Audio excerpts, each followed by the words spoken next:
Three, two, one. Please start, ma'am. We are ready. Namaskar and good evening, everyone. A very warm welcome on day one of webinar on clinical pathways in common cancer care. With immense pleasure, I would like to invite the webinar convener, Dr. Devesh Goyal. He is senior oncologist, senior consultant medical oncology, Fortis Hospital, Jaipur. For the welcome and introductory note, over to you, sir. Yeah, thank you, Pooja, and thank you, Horizon, so for supporting me. And today, as we discuss we're starting this 2-day webinar, clinical pathways in common cancer care. So first day of session is including comprising of gynec as well as the GI cancer topics day one. So with the participations of all pharma industries, so I welcomes all of the dignitaries and all panelists and all participants who are participating. So based on this webinar, so I think we will discuss the this time the abstract presented in this ESCO. So we will discuss one by the one. So for this I invite first the topic is the GI cancer session one. So I invite Dr. Nivedita Sen. She is from the Kolkata and she is senior consultant medical oncology at Narayana Super Specialty Hospital. So the over to you. So for first abstract to Dr. Nivedita Sen. Thank you, sir. Good evening. I am Dr. Nivedita Sen. I am from Aryan Tagore Hospital, Kolkata. And thank you, Dr. Goel, for giving me this opportunity today. So it's a great pleasure for me to be the part of this webinar. And I think this is going to be a very enlightening session.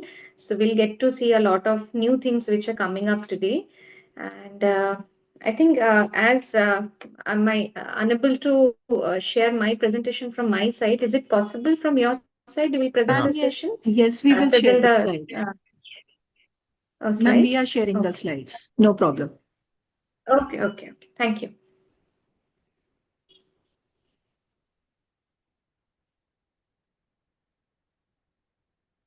Right. Ma'am, are slides visible? Yes. Can you please make it full screen? Yes, ma'am. Yes, ma'am. I'm making. Yes.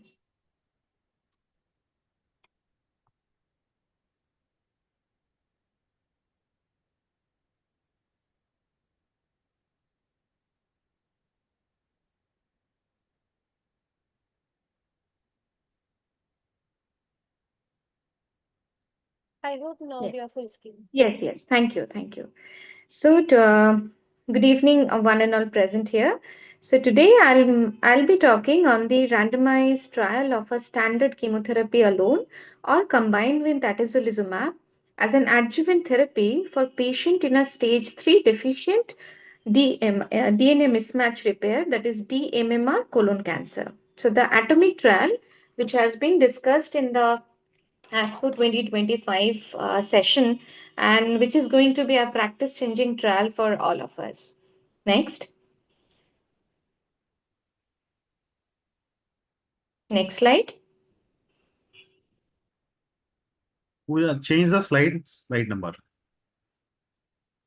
Yes, ma'am. Sure.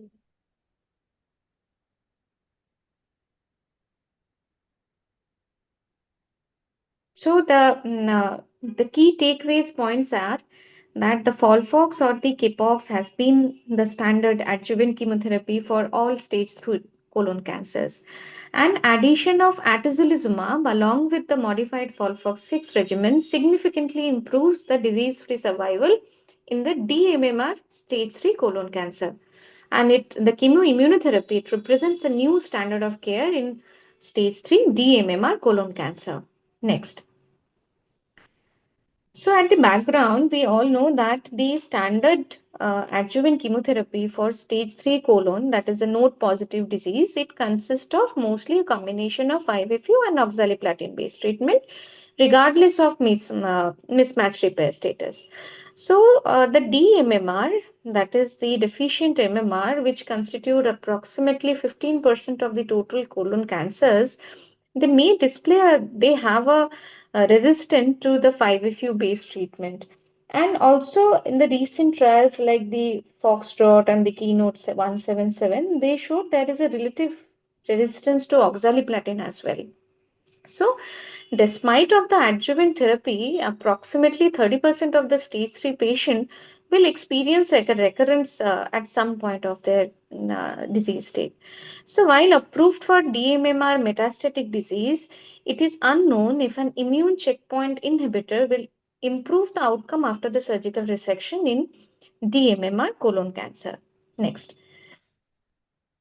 So with this with this background, the study was planned. So it was a randomized, multicentric, open-label phase 3 study, which included all histologically confirmed R0 resected stage 3 colon cancer and DMMR by IHC, and without any prior chemotherapy. So it included the T stage, included the T3, T4, as well as in the N stage, they included both the N1 as well as the N2 diseases, and also the proximal, the right-sided and the left-sided disease. And they were randomized between the standard chemotherapy, which is the modified FOLFOX6, versus modified FOLFOX6 along with Atizo for 6 months, followed by atezolizumab for maintenance for another 6 months, which is the doses 840 milligram IV every 2 weekly. And the primary endpoint was the TFS, and secondary endpoint was the overall survival as well as the adverse event profile. Next. So they calculated the statistics into interim analysis. So the target hazard was 0.6 and the 3-year DFS was 84 with the 84% with IO plus FOLFOX versus 75% in the FOLFOX regimen. So they included 700 patients and 2 interim analysis was done at 50% and 75% of the DFS events. So efficacy and safety all associated, all was assessed along with this, and the total DFS event required for the final analysis was around 165. Next. So the study started in 2017 October, and it randomized around 700 patients. And the second interim analysis was the stratified log rank test for comparing the DFS between the arms, crossed the protocol specified interim boundary of 0.009 for the efficacy and the lines of the DSMB release data. So the data cutoff was between till the February 25, and the median follow-up period was 37.2 months. Next. So this is the distribution in the arm A. There was total, as I mentioned already, 712 patients were randomized almost equally between the two arms, and 355 patients in the IO plus FOLFOX chemo arm, and the 357 patient in the FOLFOX arm alone. Next. So if you look at the baseline characteristics, so it is a well balanced between the distribution between the two arms, and there is a almost similar distribution of the if we consider the stage of the disease. So the T4 distribution of the T4 disease as well as the N2 disease was almost similar between the two arms. In the T4 it was roughly in the chemo IO arm it was 31%, same as in the chemo arm, and in the N2 diseases it's for 36 versus 37%. And also the other things like the tumor location as well as the performance status and everything, it was almost well balanced between the two arms of the trial. Next. So if you look at the treatment exposure, the 5-FU bolus was received in 344 patients. The median treatment duration was 5.5 months in the chemo IO arm, and in the atoza followed by atezolizumab maintenance, which total is like 10.9 months, and in the adjuvant chemo arm it is around 5.4 months.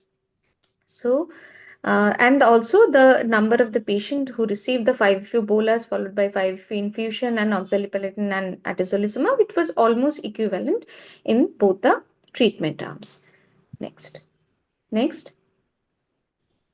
So if we look at the primary endpoint of this trial, which is the disease-free survival, we found that it is 86.4 versus 76.7 months in the which is favoring the chemo-IO arm. So there is a significantly improved there is a good separation of curves which is seen at this 36 months of duration, and the hazard is also impressive with a 0.5%, and the p-value is statistically significant. Ma'am, sorry to interrupt you. Ma'am, please conclude the session. Yes, next please. So I'll just go through. So if you look at the DFS in the DMMR, it is almost similar, 86.7 versus 77 months. Next. So in all subgroup, we found that regardless of the T stage and the N stage, all favored the chemo-IO arm. Next. So the OS data is still yet not matured. So we need to wait for the final analysis trial to exact OS benefit. But as so far as the DFS is concerned, there is a significant benefit which is found. Next. And considering the safety profile, it was equally safe. It is almost there is no adverse safety profile was seen if the patient received the atezolizumab combination. Next. This is the safety profile. The most common are equally distributed. Next. So the IRAs also was not very significant, and most of the adverse events were within grade 1 and grade 2. The adverse serious adverse events were very less in the IO plus chemo arm. Next. So in conclusion, we can say that the FOLFOX plus atezolizumab demonstrated a statistically significant and clinically meaningful of 50% reduction in recurrence or death over the chemo alone, with a similar safety profile, and atezo chemo, and we can consider that the atezo plus chemo is a practice-changing treatment for patients with dMMR stage 3 colon cancer. So I think there are only few questions which is we need to address regarding, and few question which I think that what is the role in low risk cases where the idea has already concluded that the duration of is can be shortened to 3 months, and also in the era of ctDNA, what is the exact benefit that is also we are not sure. So I think these are the few questions which needs to be addressed later also, but as of now, as per the data, it is a good data, and I think we all can include this in our practice. Thank you. Thank you, sir. Thank you, Dr. Nivedita. So I think we will discuss in this further panel discussion by the Dr. Tarachand Gupta. So the next abstract by the Dr. Rishabh Jain. He is the medical oncologist at Renova Cancer Center, RHL, Jaipur. So over to you, Dr. Rishabh. Yeah.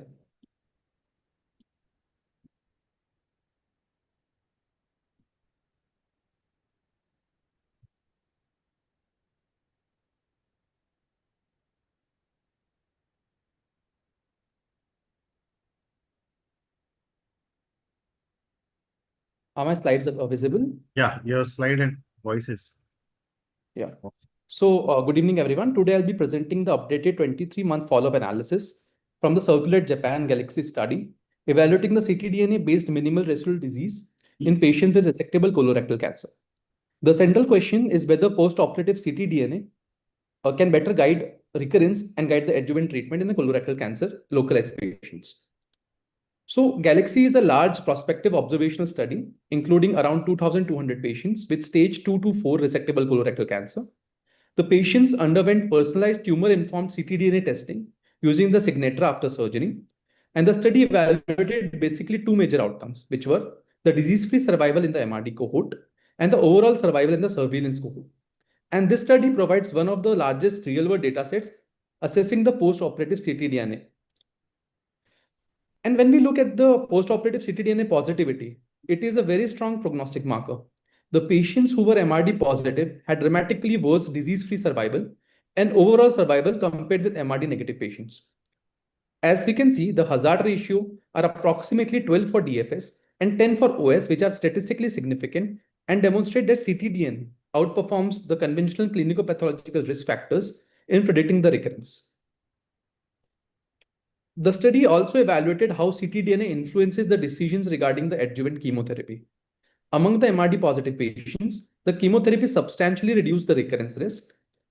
And in the MRD negative patients, these derive little or no statistically significant benefit, suggesting that ctDNA can safely identify the patients in whom chemotherapy may be de-escalated, and thereby we can avoid the unnecessary toxicities. Also, another important and interesting observation was that the ctDNA status superseded genomic alterations. Even the tumors which are considered high risk, traditionally like BRAF V600E mutations, had excellent outcomes if ctDNA remained negative. Conversely, the ctDNA positive patients experienced poor outcomes irrespective of the mutation profile. And this highlights the residual disease is more important than the baseline tumor biology in the localized colorectal cancer predicting the recurrence. Also, we identify three types of patients after adjuvant chemotherapy. The first one are the patients with sustained ctDNA clearance, which had the best prognosis. The second one are the transient clearance, where ctDNA initially disappears but later reappeared, leading to recurrence. And the third one, the patients had no clearance and they were associated with universal recurrence, 100% rate. And importantly, the spontaneous ctDNA clearance without treatment was extremely rare. One of the major advantages of ctDNA surveillance is the earlier detection of relapse. Molecular recurrence preceded radiological recurrence by a median of approximately 6 months. And patients converting from ctDNA negative to positive during surveillance experienced markedly worse outcomes, emphasizing the importance of serial monitoring. Also, following the recurrence, prognosis depended not only on the recurrence itself, but also the ctDNA status. Patients who were ctDNA positive at recurrence had significantly worse overall survival. This confirms that ctDNA provides prognostic information even after relapse has occurred. Also, an interesting and clinically important finding was that in the patients with oligometastatic disease, nearly 30% of the patients which had molecular detected recurrences were amenable to potentially curative surgery. And thus, early ctDNA detection creates an opportunity for curative intervention even before widespread metastatic disease develops. So, the take-home message largely remains that we can divide it into 4 steps. The step 1 being the MRD window, the weeks 2 to 10, in which if the ctDNA is negative, we can safely observe the patient and adjuvant chemotherapy yields no significant benefit. If ctDNA is positive, then we can escalate immediately to the adjuvant therapy. The step 2 comes after the adjuvant chemotherapy, which is monitoring the clearance. And it should be tested longitudinally. A transient or zero clearance guarantees a recurrence risk of around 100%. The step 3 goes on to the long-term surveillance in which we can monitor for conversion. And if the blood conversion occurs, we have a 6-month lead time period before radiological presentation. Also, even after post-recurrence, if the recurrence is ctDNA negative, we should aggressively pursue metastectomy because these patients would have very favorable outcomes. So ctDNA is not just prognostic marker, it is a definitive predictive tool for the post-surgical CRC management. Thank you. So thank you, Dr. Rishabh, for this talk. So we will discuss in this panel part by the Dr. Tarachand. So next abstract is by the Dr. Abhishek Charan, who is the senior medical oncologist at HCG Hospital, Jaipur. So over to Dr. Abhishek. for the Thank you. next talk. Yeah. Thank you, Devesh sir, for the opportunity. Can we have slide, please?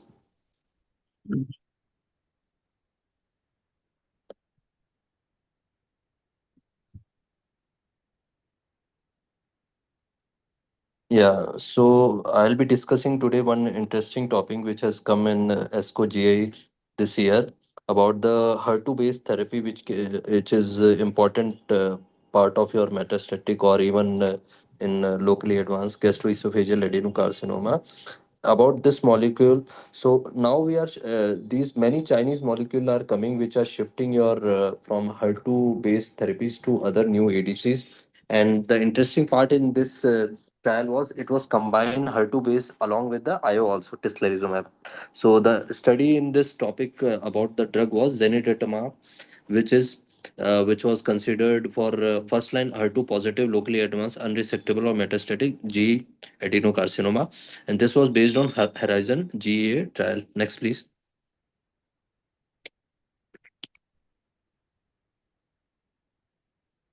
Next slide, please. Yeah. So key takeaway from this trial was that it established zanidatamab as a new standard HER2 targeted agent, potentially replacing trastuzumab, as well as combining IO along with the HER2 based therapy first time. And the good part was PFS and OS both were significantly better, and it was observed in this trial. Statistically significant 35% reduction was seen in the risk of disease progression or death for both zanidatamab plus tislelizumab along with chemo, or zanidatamab plus CT versus trastuzumab. And a statistically significant 28% reduction in the risk of the death was seen in the comparative trial arm along with the standard of care. There was a strong trend towards statistically significant OS benefit favoring zanidatamab plus CT versus chemo plus trastuzumab. So both PFS and OS were generally observed across key pre-specified groups, including all patients with the PDL1 TAP score less than 1 or more than 1. And safety profile was more or less consistent with all of the patient, and they tolerated it well. Next, please. So coming to the background, what is mainly this drug? So it is mainly a dual HER2 targeted bispecific IgG-like antibody, which binds at the extracellular domain at 2 and 4 on HER2 in a trans configuration. So this biparatropic binding enables zanidatamab to cross-link neighboring HER2 proteins, which leads to receptor clustering. So this is a new phenomena. In this preclinical trial, it was observed that this leads to HER2 internalization, so that reduces your downstream signaling and promotes immune mediated cytotoxicity, and which leads to better killing and better response. So tislelizumab was also combined with this therapy, and as we all know, tislelizumab is one of a new IO in the market coming from China, and it has high affinity immune checkpoint inhibitor targeting PD-1, and it is specifically engineered to minimize your FCY receptor binding on macrophages. So that leads to prolonged, exposure of tislelizumab and activity, and it doesn't decay fast. And promising efficacy and tolerable safety profile was observed in this trial when these molecules were combined together, and it was irrespective of whether PDL1 status in these patients. Next, please. So key eligibility was patient more than 18 years, those unresectable or advanced with the HER2 positivity, whether on ISC or FISH, and good performance status of 0 or 1, and treatment naive patient. The stratification factors were based on geographic region, HER2 and ECOG. First arm had Tras2 plus chemo, second zanidatamab plus chemo, and third combined everything. Endpoint was your PFS and OS, and selective endpoint your overall response rate. Next, please. So what was observed in dual primary endpoint? Both were analyzed and intent to treat population. Both targets were achieved, and the median follow-up in this trial was around 7 months. And it observed that fixed sequencing testing procedure was done in both these in these regimens, and it was seen that both target PFS and OS in both the arms. I mean, both in zanidatamab tisleli plus chemo or zanidatamab plus chemo had a better as compared to your conventional. Next, please.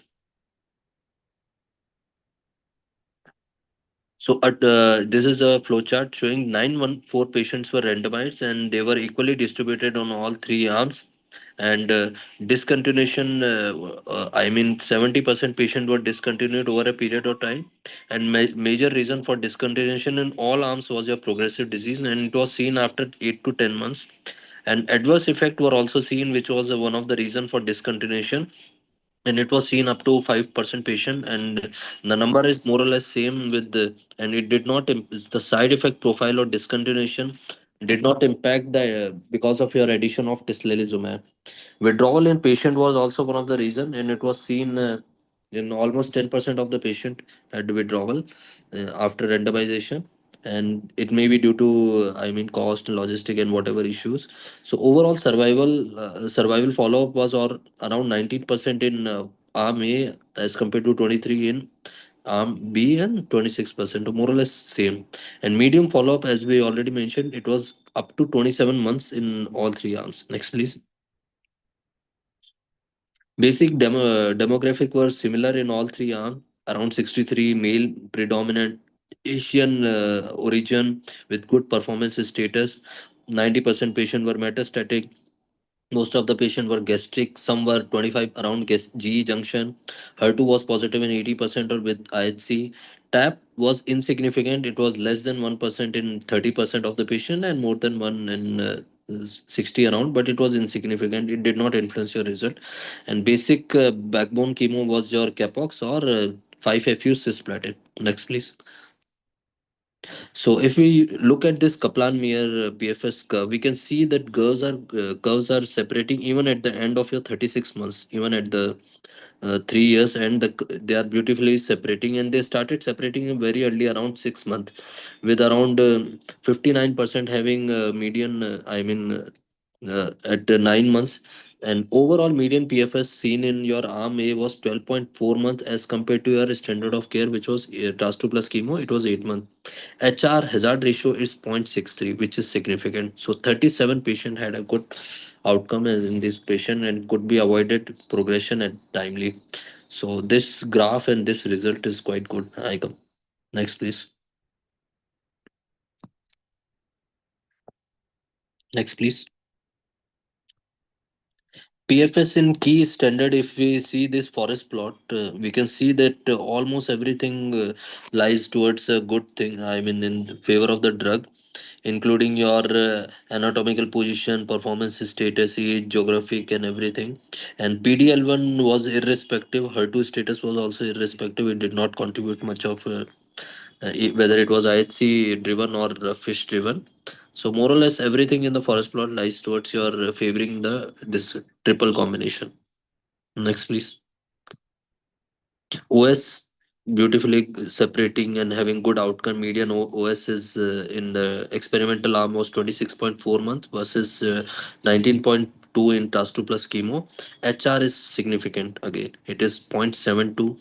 So we can save 28% of the patient had a overall survival. I mean better, and we can avoid the death due to this. So this is quite good. Next, please. Safety profile was good, and OS in this was also seen that as seen in the PFS, all of the forest plot, I mean, irrespective of the whatever subgroup, it is favoring your combination regimen experimental arms. Next, please. So primary endpoint OS, again, we have seen this 24 point versus 19.2, and hazard ratio is 0.8, and there is a strong trend towards OS, and this is very good. I mean, I feel that 5 month improvement over a period, I mean, median of OS, and 5 month improvement in a stage 4 patient with a standard of care of TASUS plus CT. So this is one of a very good trial. I think this may be a game changer if it is widely experimented, I mean, considered in other areas also. Next, please. Key secondary endpoint were also seen, and overall response rate was good. It was seen that response was there, and patient had responded very well. And this is what very important. If we see CT and MRI imaging, and response was visible, and 70% had overall response. So more or less it was same as compared to your standard of care with only 5% difference, but it translated beautifully in terms of your OS and PFS, your overall response rate. Next, please. Safety profile was more or less same, and it did not influence whether we combined Dislali or Zanitumab plus chemo. Most of the patient tolerated. Grade 3 side effects were seen in almost 71% of the patient in triple regimen combination, but they were somewhat well tolerated. And discontinuation rate was not that much, though it is around 30 to 40%, but still most of the patient did tolerate it well. Next, please. So transfer these adverse effect, 20% of the patient in any arm had side effects, and mostly had diarrhea, nausea, and vomiting as main contributing. Other side effect, weight decrease and neutrophil and immune related hypo, they were somewhat manageable and less than 20. Next, please. So treatment emergent diarrhea was one of the most common side effect, and there was management, and it was attributed that it may be related to zanitumab related mostly, and they were somewhat grade 3 in 30 to 40% of the patient, and this was one of the concern in this trial. But with the prophylaxis, with the preemptive regimens of his, it was manageable, and mandatory diarrhea prophylaxis were administered whoever was given zanitumab containing arms. They were given loperamide medication at least for 7 days for first cycle. Sir, sorry to interrupt you. Please conclude the session. Yeah, next please. So, as we all know, this is one of the game changer with good PFS of almost 1 year and OS of 2 years. Next, please. Thank you so much. For this abstract, and so stay there. So we will start this panel discussion. So I will invite Dr. Tarachand Gupta, who is the head in charge of geriatric oncology at senior consultant, and my good friend is Bhagwan Mahavir Cancer Hospital, Jaipur. And the panel is Dr. Jitendra Pelajani is from HCG Cancer Hospital, Jaipur. Dr. Sajna Chaudhary from CKS Hospital, Jaipur. Dr. Pramod from the AIMS Hospital, Jodhpur. Dr. Himanshu Batra and Dr. Karamveer Yadav from Alwar, Renova Cancer Unit. So over to you, Dr. Tarachand, for this beautiful panel discussion. Thank you boss, आपने मतलब दोस्त कह दिया, मतलब आज तो अपना दिन बन गया, मतलब मेरे को लगता है कि आज का अचीवमेंट ही मेरा यही है, मतलब ना। थैंक यू नहीं बोलना है, देवोस बॉस की जय बोलना है। बॉस हमें भी दोस्त बोलना चाहिए फिर तो। Boss, and I will request Dr. Abhishek Charan to stay there also, and because he has presented and I don't know about the trial, so he will be discussing. So joke apart, we start the trial on the time, and just sharing my slides. I have taken some help of the AI also, and probably we will be having a very good discussion. यार एक तो है ना, ये आदि तो मेरे को है ना, ये आईटी सीखनी पड़ेगी। चलो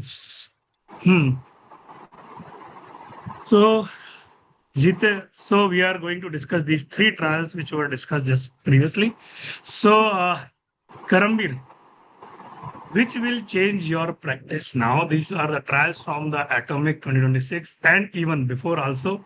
So which trial do you think that it is are very interesting and you are going to change your practice? And cost doesn't matter here. Everything is available in India, even in the nearby shop. Sir, I will go with a Galaxy trial. So you will opt for the Galaxy trial. And Jitendra, what is your choice? I think I will use Atomic and Galaxy simultaneously with more logic.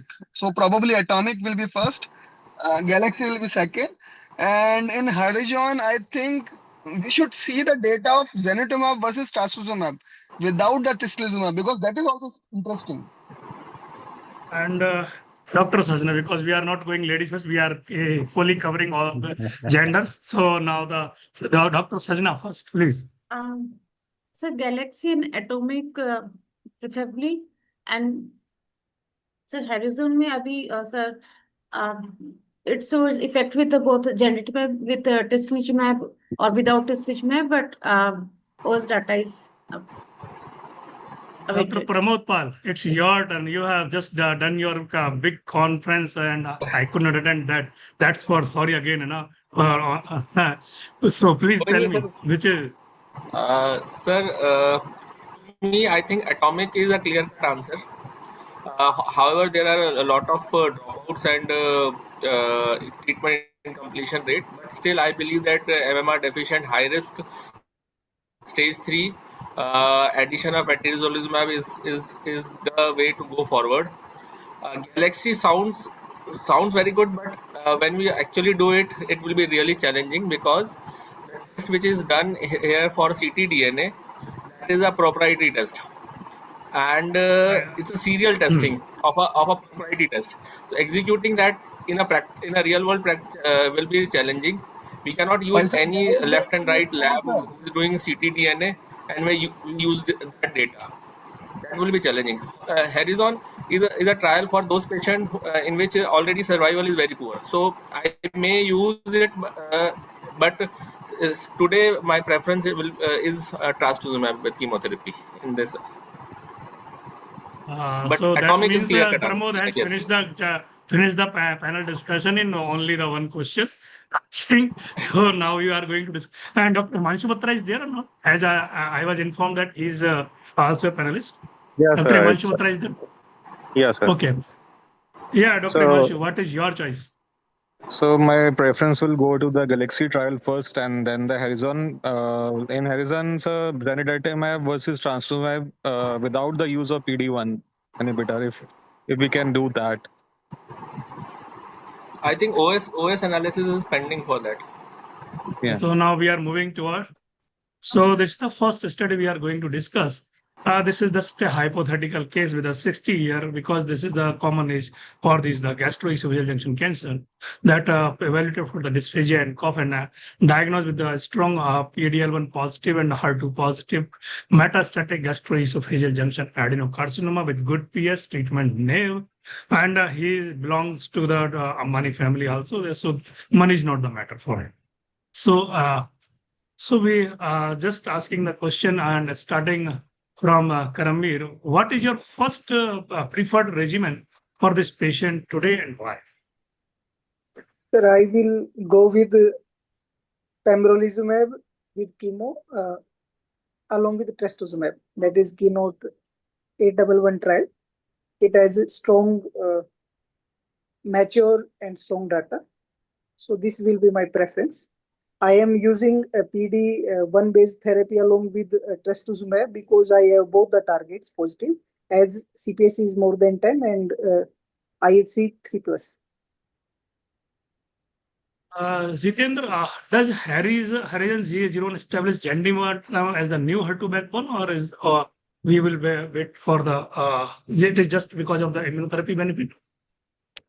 No, sir. If you see the data, zanidatamab versus trastuzumab, it was On the also screen. a clear separation of curve in PFS. So probably in this setting, zanidatamab does have better efficacy over trastuzumab. Although we should wait for the larger data or a longer follow-up, but yes, that efficacy is better than trastuzumab alone.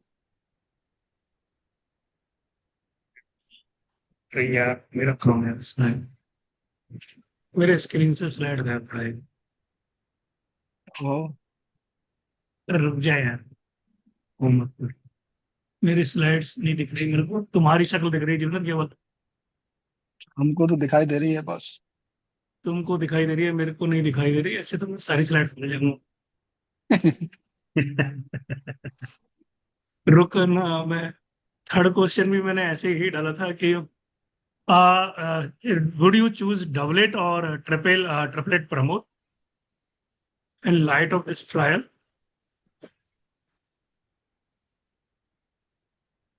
So I think you are mute on. Dr. Pramod, you are mute. Please unmute. So I think doublet and triplet has a similar PFS and OS. So I will prefer for a doublet. Why only doublet when there is only PFS benefit, not the OS benefit? And do you think, Dr. Pramod, that it is the benefit is driving by the immunotherapy only, or it is the Gendimab? I think it's a HER2 inhibitor. These in HER2 enriched tumors, the main driver is a HER2. So the benefit is more of HER2 related.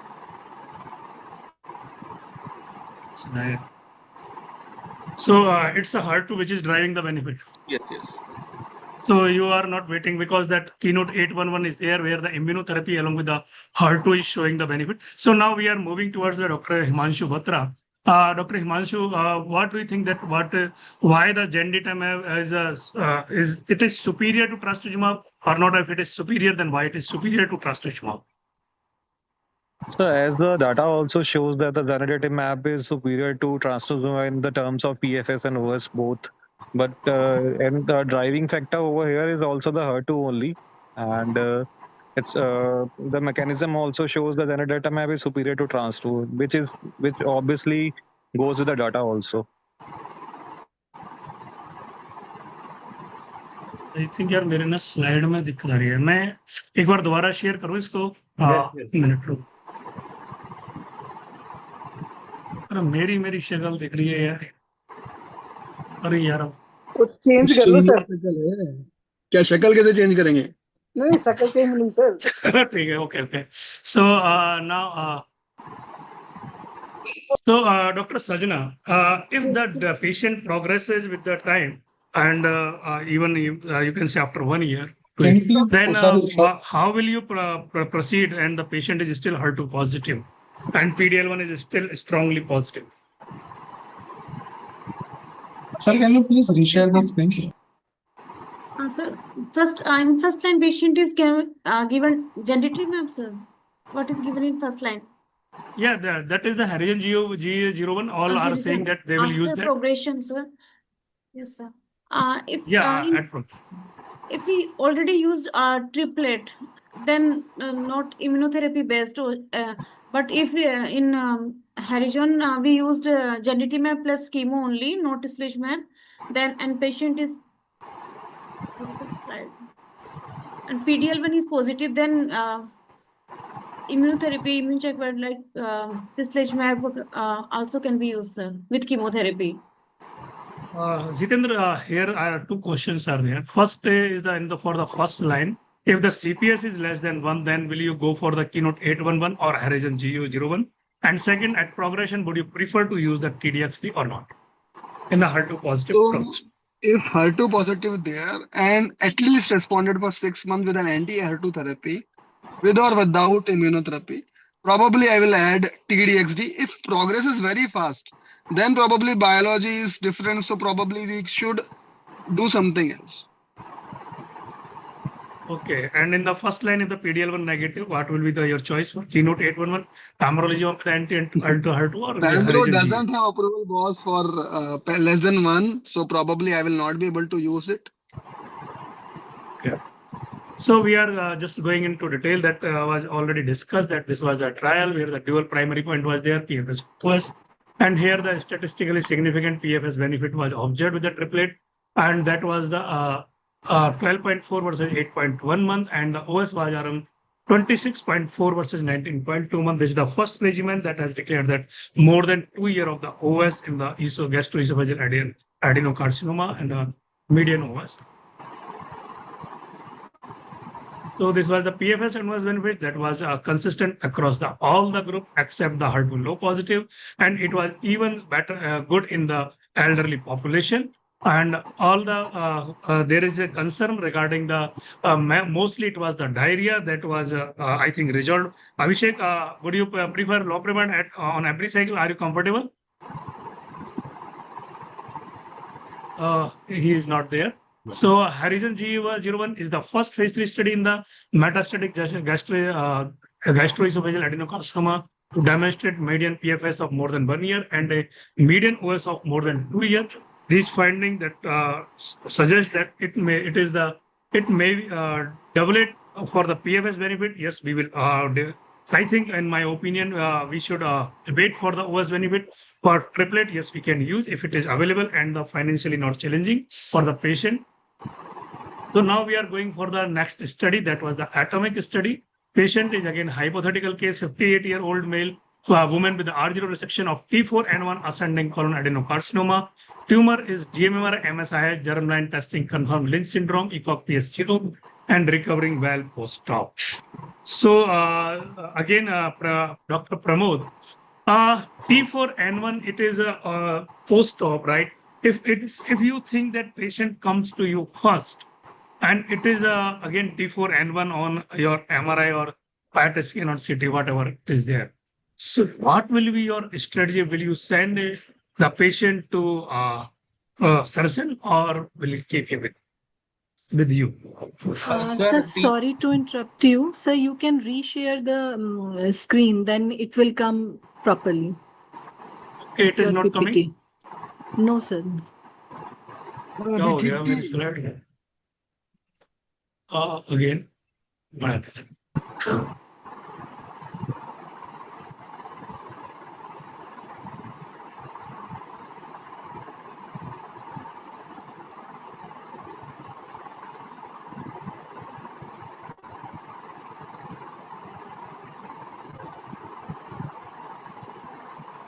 ये जब doctors को IT का काम पकड़ा दिया जाता है ना, तो ऐसे चमत्कार होते ही रहते हैं.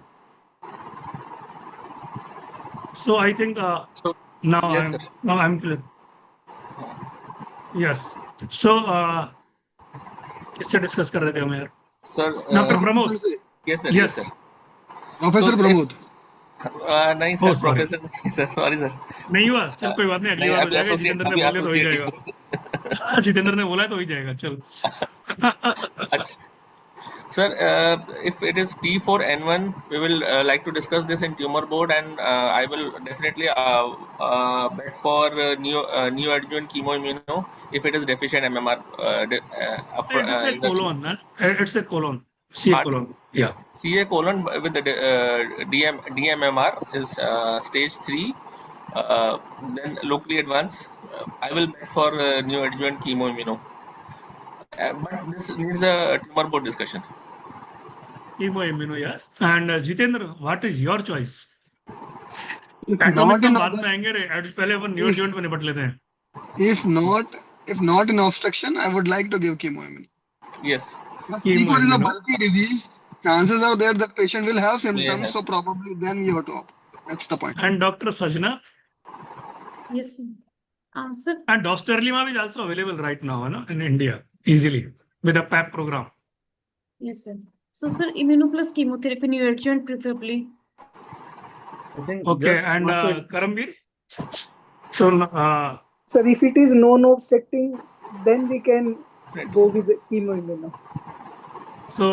Nobody is for the only immunotherapy or NIST2 study, right? So, Dr. Tarachan, just want to share my one case of mine.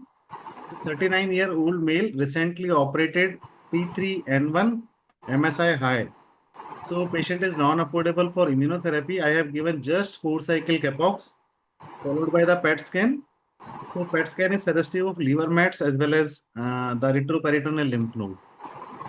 So, I think. Oh, good, boss. What a survival. So, I think without immunotherapy, so I think patient had progressed as early as in So, that scenario. deficient MR. So, whatever the are known to recommendations have, are there, that the bioimmune for resistant. colon, I think for colon, there are two recommendations are there usually. That as of now, yes, there is a clinical difference are there, clinical practice that either we usually go for the surgery or in the neoadjuvant setting, we are going for the immunotherapy as per the approved protocols and as per the clinical scenario. For the MSI high, yes, I have seen only 2-3 patients for the MSI high, and among those, only one patient could receive the dostarlimab, and patient was asymptomatic even after the first cycle, only dostarlimab. And I think I was just searching the literature that in MSI high patients, immunotherapy works faster than PD-L1 positive patients. I don't know why it is, but yes, usually immunotherapy works faster, even more better than chemotherapy. Yeah, I was searching literature and I don't know why. So, first now we were going for the atomic trial. Yes. Sir, this is because 5FU based chemotherapy.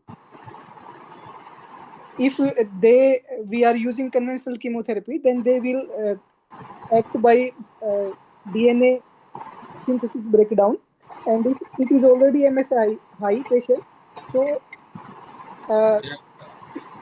the immunotherapy are beneficial because 5FU damage is not detected by our system. मतलब sir ये है कि अगर 5FU they have जो intrinsic 5FU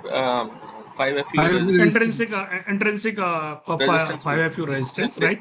And yes, it is there, but still it is there. We were discussing that case was of the CA stomach where we did not use at that time paclitaxel or sometime we used, and it was faster response. And it was the general, I think, reference. I don't recall that study where it works faster than the chemotherapy.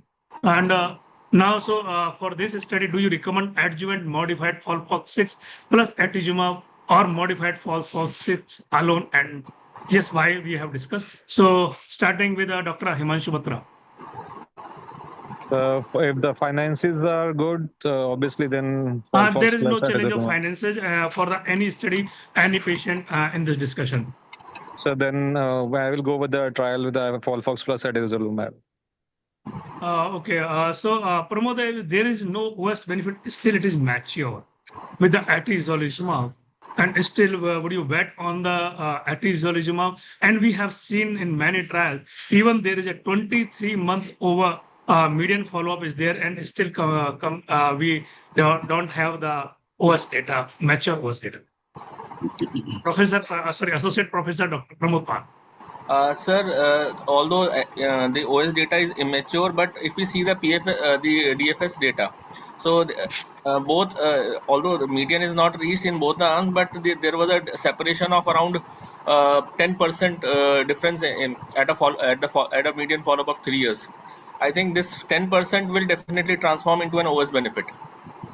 So I believe that this I is think any panelist who is against the atezolizumab, So any what- panelist who what is I would s- I would suggest- and What I would any suggest, panelist, Dr. Jitendra, are you against the atezolizumab or not? no, I am not against. Dr. Sajana, But the point Dr. is, Sajana. we I am against, don't, I am we against. don't know. We don't know yeah. whether I am the against. patient will receive IO on metastatic setting will respond to or not. So what I will suggest, we will overlap Galaxy with Atomic, and we will do a ctDNA at 2 weeks or 6 weeks. And then if ctDNA is positive, you give IO and chemo. And Dr. Sajana, are you agree? Sir, in T4N1 with MSI is high, sir, so Atomic should be used, sir, as DFS benefit will in many trials will transform into OS benefit. So all the panelists are agree with Dr. Jitendra that ctDNA should guide the treatment intensity? Yeah, sure. Dr. It should Jitendra guide, but the problem is that the test is very specific. It's not that every lab who is doing ctDNA we will use that ctDNA. That is the problem. देखो ऐसा है जितेंद्र, ये सारे patient belongs करते हैं doctor Divesh Bose को, so they don't have any financial challenge. Okay, so Sorry to interrupt you. Sir, please conclude the session. I think now the circulating tumor DNA, last question. Yes. So are you agree with the Galaxy study or not? Who is against the study that to use the circulating tumor DNA? Dr. Pramod, are you against or pro? Sir, principally I agree to the circulating tumor DNA, but problem is that we have not seen the false negativity rate. It's around 13%. So if some test has a 13% false negativity and sensitivity of 88% sensitivity, then there is a doubt. There is a little doubt. Although principle, I agree that circulating tumor DNA test should be more refined, and it should be and again the availability of the test. That is a challenge. Jitendra, we know that MRD positive patients were not randomized to chemotherapy versus no chemo. So the point is, ctDNA will help us prognosticate the patient for early part. Probably we will have data by which we will randomize. Yes, but if that test is available and if you are doing CT scan for 3 months for 12,000, 15,000 rupees, if the test is available by 20,000 rupees, why should not do it? That's the point. पैसे की तो कोई बात ही नहीं हो रही ना. Why are you talking about the? He is the patient of Dr. Devesh Goyal, bro. You should be aware.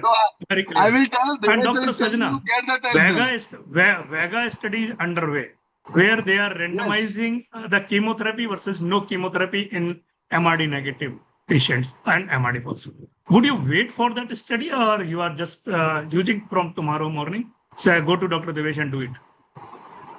Sorry, sir, please repeat.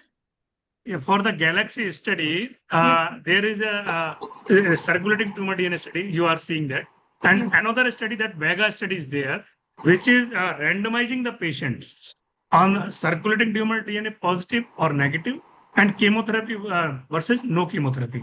And that randomization was not there in the Galaxy study. So will you go with the Galaxy study that if the patient is MRD negative, then no chemotherapy, and MRD positive, then chemotherapy? Or will you wait for the Vega study? Mainly in the stage 3 patients are in stage 3 low risk, but clinically high risk. In those patients, even if ctDNA MRD is negative, even then 6 month or 6 month capecitabine or 3 month capox should be given. Other than skipping just even in MRD negative, right?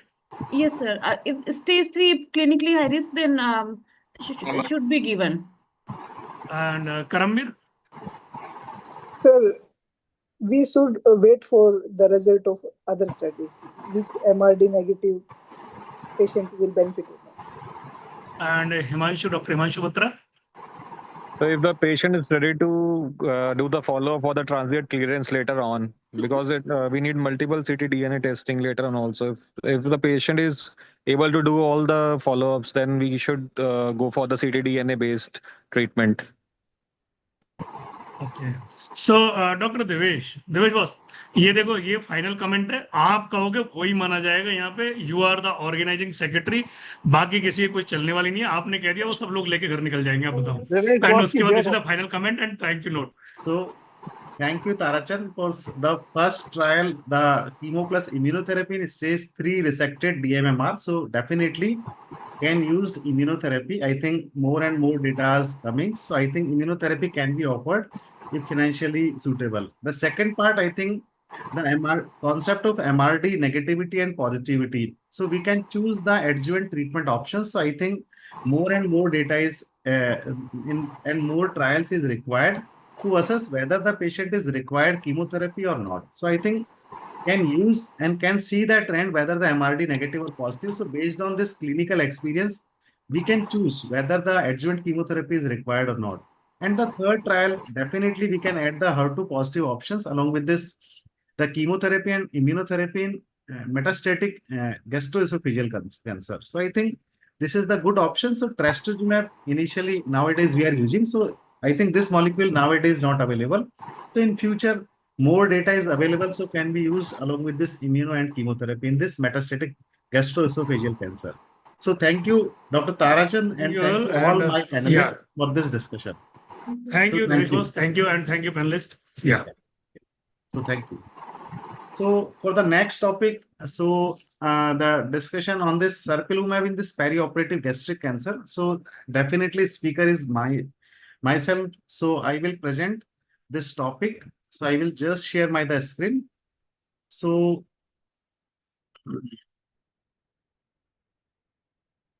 nowadays we are using this molecule in the approved in this DCGI by the extensive stage small cell lung cancer.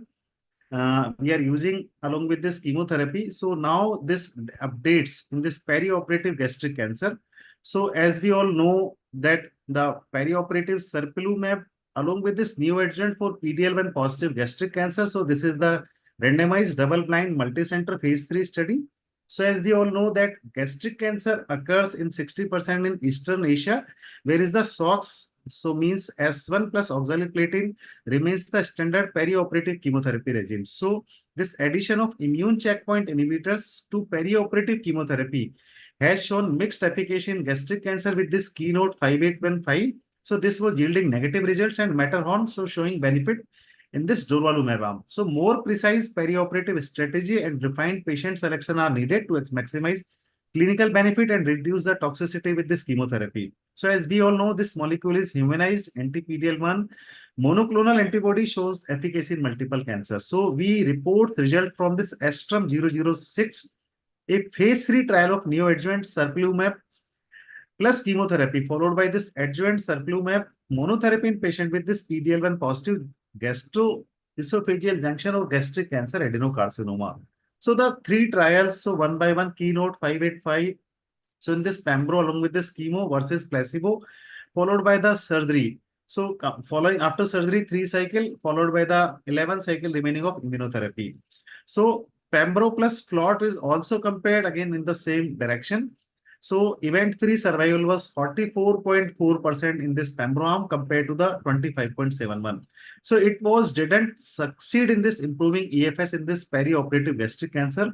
So it showed that 47% along with this 37%. So 47% with this the pembro arm. So the Matterhorn trial in this neoadjuvant durvalumab along with this FLOT was used 2 cycle surgery followed by the 2 cycle and remaining 10 cycle of this durvalumab at the maintenance. So in this trial showed the statistically significant improvement with this addition of durvalumab to FLOT. So 19% versus the 17%. So primary endpoint of the EFS was 16%, 67% versus 59% in this the Matterhorn study, and the OS is still not reached in this Durva arm compared to this placebo is 47.2 months. So the next study is this with this serpilumab. So in this serpilumab, along with this SOX regime was given 3 cycle followed by the surgery, followed by the remaining cycles of 17 cycle of serpilumab. So adjuvant was used. So this trial showed the randomization in this group immuno versus placebo plus chemo only. So the trial is well balanced. So the showed the ECOG PS and 0 patient percent and the well balanced characteristic. So the trial showed the pathological complete response was showed in the 21.6% in this serpilumab arm versus 6.4% in this placebo arm. So more than 4 times of improvement. Along with this, the every subgroups they showed each subgroup is benefited. So the primary endpoint for the investigator assessed EFS. So that showed at the 3 years, 36 months still and BICR assessed. So hazard ratio is significant. So showed the 35.9 months versus not reached in the serpilumab arm. So even EFS are 52 point versus the not reached in this BSIR assessed. So every subgroup analysis showed that they were more benefited and higher percent of patient completing more than or 5 cycle of adjuvant therapy in this serpilumab arm. So we all note that improved safety as well as tolerability in this arm. So neutrophil counts decreased, platelet count decreased, and hypothyroidism. So slightly more in this immunotherapy arm. So we conclude that significantly improved EFS. So median was still not reached versus 35.9 months. So even significantly improved pathological CR rates were 21.6% versus 6.4%, and significantly lower grade of 3rd or more than 3, the therapy-related adverse event and discontinuation rate. So 46.6%, and even they leads to treatment discontinuation are lesser 6.5%. So significant improved efficacy, EFS as well as PCR rates and safety lower grade 3 versus chemotherapy. So this trial was known as the ASTROM 06. This trial is also published in this ESMO, and there is treatment simplification with this high disease burden population selection. So we note that in Matterhorn arm, the T4 is 25% versus 61%.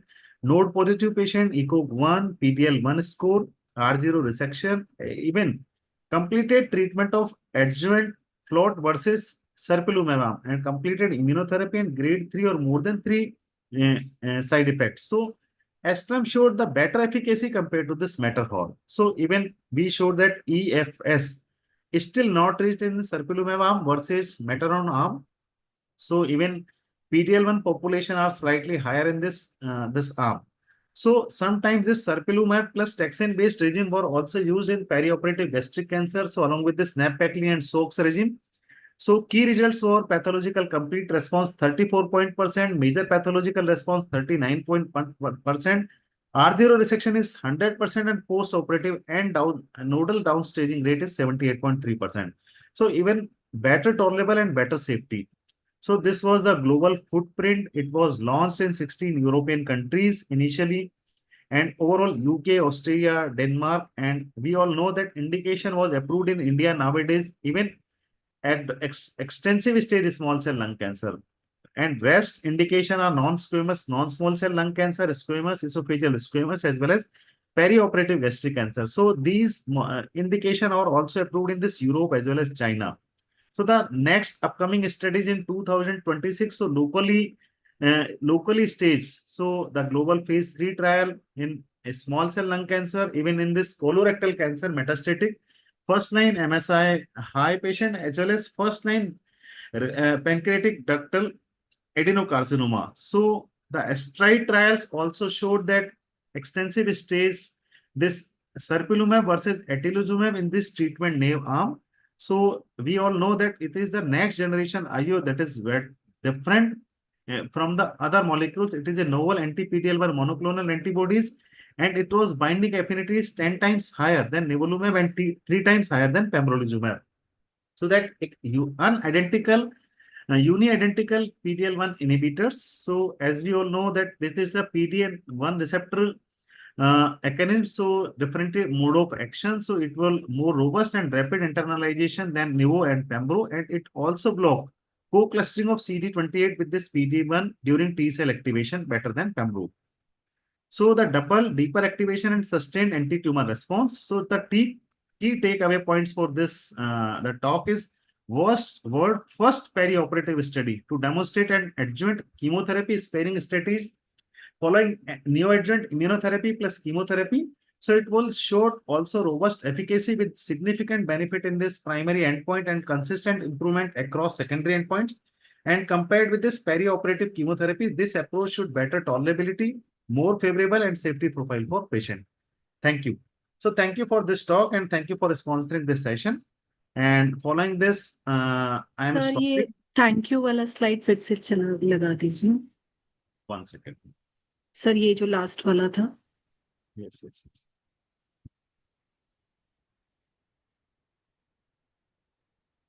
1 second.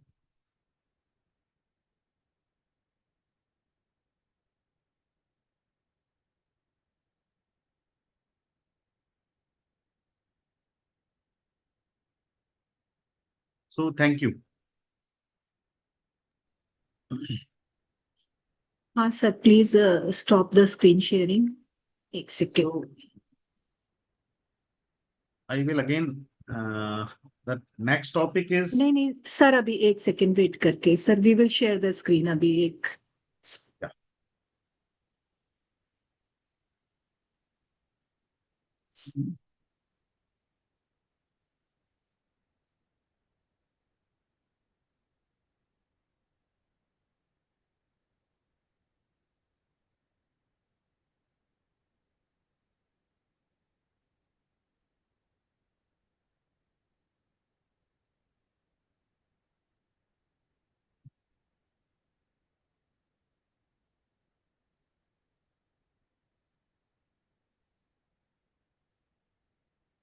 Our last session was sponsored by Intas. Now the next talk will be sponsored by Merck. So thank you, Pooja. Again, so you can now share the screen. Just I am sharing my screen for the next talk. So this was sponsored by the Merck. So as we all know that this drug is widely used, so the topic is maintain to extend the right approach to maximize overall survival in this metastatic urothelial cancer. So as we all know that in platinum. Sir, yeah. Make it full screen, please. Yeah. So as we all know that the cisplatin as the most active chemotherapy in this metastatic urothelial cancer is 1980. And the combination based on the cisplatin were more active than cisplatin alone. So the 3 decades of learning from this 2020. So avelumab was as a first-line maintenance. Along with this, following this the chemotherapy protocol. So just we are discussing on this avelumab role of this avelumab. So Javelin Bladder 100. So this is avelumab first-line maintenance along with this supportive care alone. So we all know that this trial unresectable locally advanced metastatic urothelial cancer. So this trial includes the platinum along with this gemcitabine, and following this, the further patient are responding. So the put on this avelumab maintenance 10 mg per kg every 2 weeks. So primary endpoint were the OS, and we all know that 29.7 months of median overall survival data from the start of first-line platinum-based chemotherapy. So as we all know that 20.5 months is the probability of OS if we are using this the drug, and following this addition of this the avelumab maintenance 29.7 months compared to the placebo 20.5 months.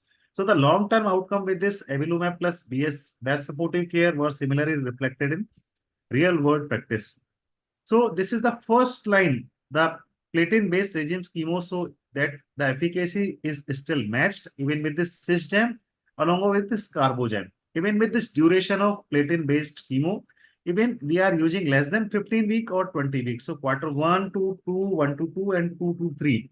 there is no difference. Even response to this chemotherapy, even complete response, partial response, as well as stable disease. So in all three parameters, the avelumab maintenance is reflect, and even treatment-free interval length. So even all parameters, the OS benefit with this avelumab first line maintenance was observed. Prior PBC regimes, duration of PBS, response, as well as treatment-free interval length. So the safety profile, I think I am still using, and we all know that safety profile is very well balanced. There is very lower side effect of even pruritus, hypothyroidism, and fatigue, slightly more common, and this therapy-related drug effect and stop is very less. So median PFS of 26.6 months if the patient were exposed to Bavencio maintenance for more than 12 months, and median OS was still not reached. So the milestone was still reached if we are using this avelumab maintenance, and the checkmate study was used. So in this Nivo along with this chemo was used. So 4-cycle cisgem plus Nivo followed by the further Nivo maintenance monotherapy phase. So the OS benefit was shown after 6 months. So initially 6 months were not used. So 21.6 months versus 18.9 months, and PFS are almost similar. So the subsequent therapy, so unfortunately only limited number of patients were on maintenance avelumab in this GC arm versus this JB100 was first reported in 2020. So still lesser ICI was used in this comparator arm. So why did previous trials fail? So even we are using this platinum-based chemo with atezolizumab, pembro, as well as the checkmate. So only this checkmate 901 was slightly showed benefited. OS benefit was seen after 6 months. So the reanalysis was in chemoimmunotherapy was trial with different censoring. So the summary was showed that Imbigure and Keynote was failed, even pembro atezolizumab arm. But even this checkmate arm, we are using this Nivo plus chemo. So they showed PFS and PFS PA value. So they showed the after adjustment.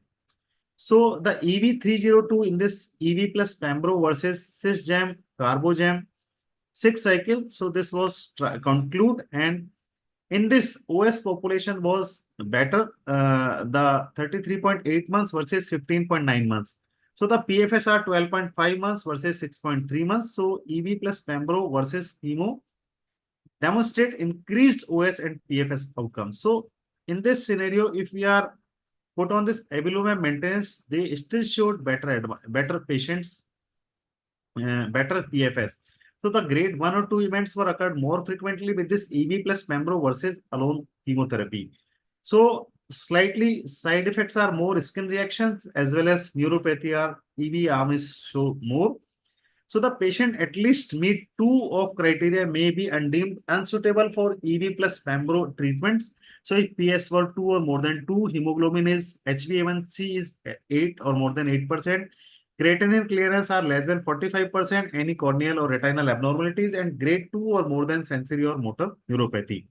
So patient eligibility was showed in this the avelumab arm, JB Javelin bladder arm. So in this patient is up to 19% was eligible, but cisplatin plus jam plus Nivo arm only 50% patient is eligible for this Nivo jam cis.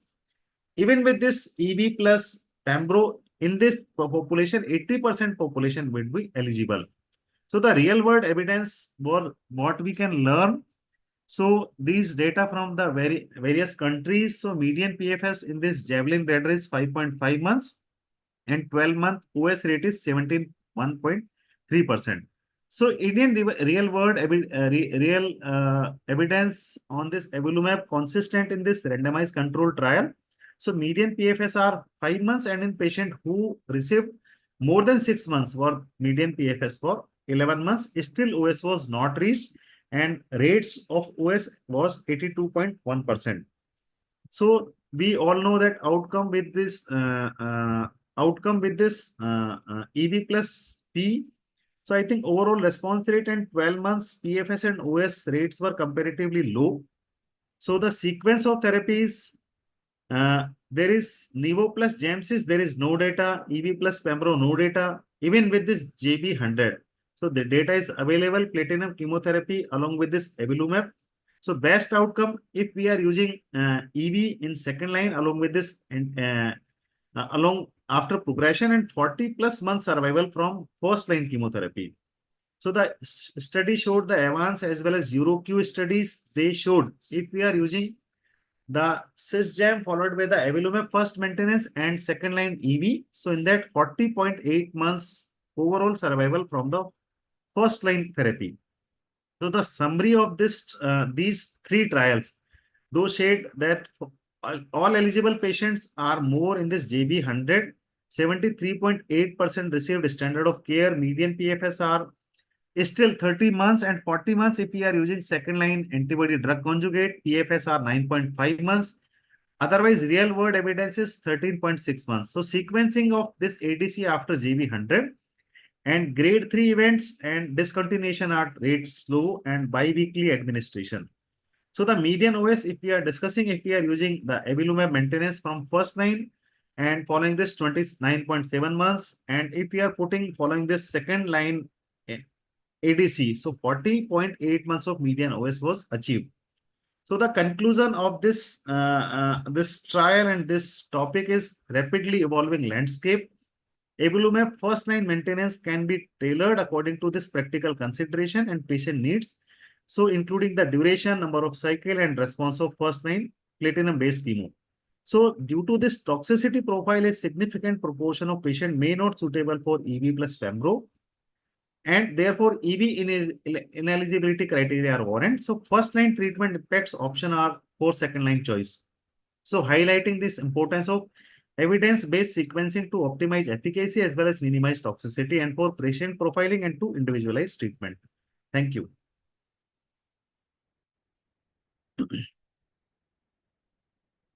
So thank you, Pooja. So moving on this second part of this session. So we will start on this gynec session. So we will start from this topic of endometrium and followed by the ovarian cancer session. So this session is sponsored by the GSK and this panel is moderated by the Dr. Asim Samar, who is the director, medical oncologist, Department of Oncology at CK Birla Hospital, Jaipur. So over to you, Dr. Asim Samar, and the panelist is Dr. Deepak Agrawal from the Railway Hospital, Jaipur, Dr. Neha Rawat from Durlabji Hospital, Dr. Anuraj Purohit from the Medipulse Hospital, Jaipur, Jodhpur, Dr. Abhishek from HCG Hospital, and Dr. Lalit Sharma from this the Manipal Hospital, Jaipur. So over to you, Dr. Asim, for this discussion. Thank you, Dr. Devesh. And sir, Dr. Naresh Somani, sir, good evening. Yeah, good evening, sir. Always, good evening to everyone. Very heartening to see senior doctors. The moment I put on my video and Asim is smiled, so I understood that he is behind me.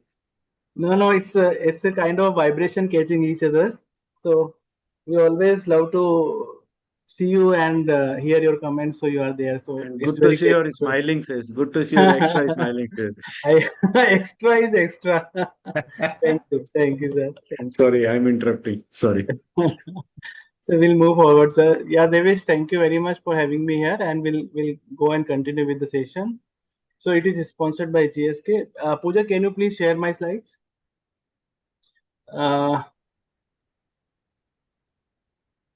Yeah. So I will invite and I welcome our panelists, Dr. Neha Rawat, Dr. Deepak Agrawal, Dr. Anuraj Purohit, Dr. Abhishek Charan, and Dr. Lalit Sharma. So this session is sponsored by GSK, and all the slides were given by them. And it's a kind of two case presentation. There are two cases on which we will discuss the science behind it. And the first case is 78-year-old lady with an acute emergency presentation of the endometrial cancer stage 4B. Next slide. Pooja, you can move fast. So, no, you need to stay on the second slide. I need to read it out. Yeah. So GSK is the sponsor for the session, and it has a role in the selection of the speaker, topic, and the content. Right? Next, please. So it is a common scenario because median age of the endometrial cancer is 72 or 70 years. So this is the same kind of the lady presented in OPD, and she was requiring assistance for daily tasks, and she had basal cell carcinoma removed and treated in 2005. Now she has a comorbidities. She has a episodic asthma, and currently she is on medication for the thyroid, hypothyroid, and it is after post thyroidectomy, so she has to have like Eltroxin of 100 microgram per day. Next, please. And the real picture is this: she has an obstructive renal failure, and because of that, she presented in the emergency. She had general deterioration, weight loss, constipation, acute urinary retention, and hematuria due to the large and obstructive pelvic mass. So, in the postmenopausal ladies, if patient present with this kind of the scenario, we generally catch up with some pelvic pathology. So, patient had a macroscopic hematuria. GFR was 7 ml per minute, which is very low. It is less than 30, so it is kind of serious trouble. And plasma creatinine was 458 micromole per liter. And if we calculate in our daily routine practice mg per deciliter, it is 5.09. Creatinine level is 5.09. We did the CRP, it was 133 mg per deciliter.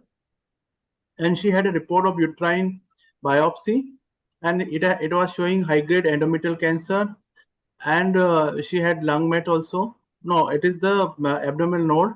So it was FIGO stage 4B, and in the per primum, she had a report of DDMMR. So it is loss of MLH1 and PMS2. Patient was ERPR positive, P53 wild type, and ECOG PFS2. So this is a complete scenario. She has some comorbidities, some has acute presentation, and then she has an endometrial grade 3 cancer and stage 4 with the DMMR population upfront diagnosed, identified, and now it is in the our emergency. So I will move one by one. First, I will ask to Dr. Anuraj Purohit. Good evening, sir. Yeah, good evening, Anu. Please tell us this kind of the common scenario we have, one or other comorbidities because of the age, and then patient present with some acute on chronic disease, and this kind of the scenario. So how you will move forward? So first we need to stabilize the patient. Chronic illnesses like thyroid can be managed easily. But because as patient is in obstructive uropathy, we need to stabilize her. We need to give some local treatment also to relieve that obstruction. Once patient improves her GFR, then only we can plan further. Yes, first we will address to the current illness which is causing trouble to the patient. So it is obstructive uropathy. So would you like to go for some kind of stenting, or yes, straight away we will refer to the urologist if we are in the multidisciplinary setting? Yes, always in multidisciplinary approach. So we'll take opinion from them. Yeah. So Devesh, Dr. Devesh, earlier I was in the standalone cancer center. So it was a big trouble for us when patient has some comorbidities and we could not address with some super specialty. Now we are relieved with this problem, and now we straight away will refer to the neurosurgeon or nephrologist, right? So I think it is a multidisciplinary discussion. So I think based on this, patient in emergency in the night. So discussion will happen next day, but we will call the urologist or neurosurgeon in the night also. Yeah. So probably Dr. Deepak Agrawal, now he is also in the. Deepak, are you there? Yes, sir. I am there, sir. Yes. So now you also in the multidisciplinary hospital. So how you would proceed? She has obstructive uropathy. Anu rightly said, like we will address first this uropathy symptoms, and now suppose yes, we sir. want your opinion about this because you are a good physician also. Yes, sir. Actually, as you have mentioned already, that creatinine level is 5. 5. It is 5. So yeah. So first we have to stabilize the patient until unless the creatinine level is normal, or after that only we can plan for active oncology treatment. So first we will try to stabilize with the urologist opinion with DJ stenting. so that the creatinine level may go down, and then we can plan further, sir. Okay. So you will go for PCN and then you will think of. Yes, So sir. in emergency, we can do sonography of the KUB and all. We can see like if the pelvis are full, then we can do nephrostomy or PCN insertion, and then right? Exactly, sir. This is Yes, the sir. way you will proceed, right? It is very good and Yes, sir. all. And so suppose this patient takes 7 days for creatinine to normalize, or maybe the 15 days. So will you wait for the therapy to take part in the treatment, or you will comfortably wait for the medicinal treatment? Yes, sir. If we are thinking about oncology treatment, then at this level of creatinine or comorbidity, I mean, not comorbidity. This is acute. I mean, AKI. So at this time, we cannot plan for any chemo or immunotherapy even. Immunotherapy also, right? Okay, so Yes. Dr. Abhishek, uh,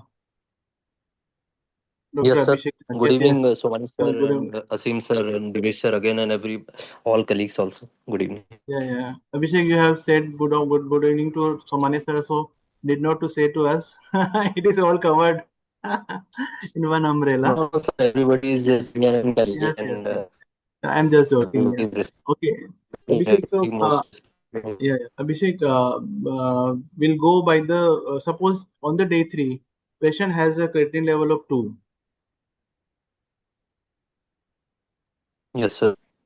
Yeah. So, If you proceed. what we keep as a so I would like to proceed with Paclitaxel with as per the GFR.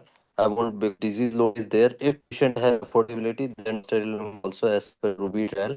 So Paclitaxel along with Dostarlimab. I'll at if less than 2, I'll definitely go with the chemo plus. Yeah, that is also one option. So, would you like to give full dose 3 weekly dose of Paclitaxel, or Sir, maybe if conditioning type? patient is frail and I mean if she's not fit enough, AUC 2 weekly will be my first choice along with the 3 weekly IO if logistic is there. Yeah, it is very individualized decision. Like patient is 78-year-old, so we might go with the single agent Pacli weekly, maybe Paclitaxel weekly, or if it is very weak, then we might consider for the immunotherapy alone, and then we will build up the patient, and then we can proceed for the full treatment. Right. Dr. Neha is there. Hello, Neha. I couldn't see. Dr. The Lalit. Neha ma'am is not there. Okay, no problem. Dr. Lalit Sharma. Sir. Hi, Lalit. Hello, sir. Yeah. So, individualized approach may be the option. So, what will be your preferred approach, Lalit? So first and foremost, once we have taken care of the acute emergency in the sense that the urinary retention is relieved, I would like to see why the retention was there, whether it was secondary to some Please clots play in the the bladder or agenda slide. something. And if those clots and all are relieved and the hematuria is settled, I would, and if the patient is symptomatically okay, and in 3 days, if the creatinine has come down to 2, I would not be in a rush, and I would maybe wait for another couple of days for the creatinine to further settle down, the GC to improve, and then start her on treatment. And in case the hematuria is still persistent, if the patient is still symptomatic, rather than rushing on to the systemic therapy, I would rather consider hemostatic RT or something to relieve the main symptom and the blood loss also. That would probably help in the improvement of the obstructive uropathy also. Once the patient is stabilized, we can then consider going for the systemic treatment. And for the systemic treatment, I would agree that the approach has to be individualized depending on the performance status of the patient and the general condition of the patient. As the patient is MMR deficient, we could very well consider giving her immunotherapy along with only just single agent paclitaxel in the first cycle. But if, say, after a week, the creatinine has normalized and the GC of the patient is okay, we might go ahead for the whole protocol itself. Yes, Somani sir, you have raised the hand. So my question to all the esteemed panelists is that with the obstructive uropathy and you have done some stenting or some PCN, whatever it is the way, what is the minimum GFR you need to start some treatment, even if the single agent immune checkpoint inhibitor you are thinking of? Sir, it should be minimum, at least GFR should be more than 15 ml for single agent immunotherapy. But for chemotherapy, we cannot start even at if it is in stage 3 or so. It should be at least more than 15 ml per minute, sir. For My understanding, immunotherapy. at least for the Pembro was that if it is below 30, then Yes, sir. probably it's not justifiable. I agree with sir. I'll also keep it at 30. Yes, sir. 30 is always all-time safe because even if you give the minimum dose of carbo, also 30 is the safest limit. And you consider the age of the patient 78. So the borderline function of all organ will be there. So if one is collapsed, then the other will simultaneously damage the organ and all that. So maybe we will wait for the 30 ml or more than 30 ml per minute, sorry, the GFR to come, and then we'll start the treatment. And actually there is no hurry also, because patient has lived their life up to the 78 years, and now she is troubled with the macroscopic hematuria, and the GFR, which is very less, it was 7 ml per minute at presentation, and the creatinine level was 5. Now it is later stabilized, and then relieve the symptom, and we might proceed for the oncological treatment after the counseling of the patient and relative, so that they should not regret if something bad happened with the patient, or something unexpected, or maybe the worsening situation happened with the patient.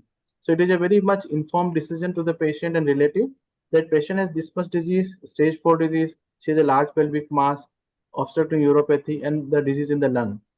So that time we will take the decision. If say like relative are not in consent of giving treatment, then we might hold our decision and then we'll proceed further. But in this case, next slide please. So this is a large pelvic mass which we have seen, in the few metastatic nodule in the lung, right side of the lung.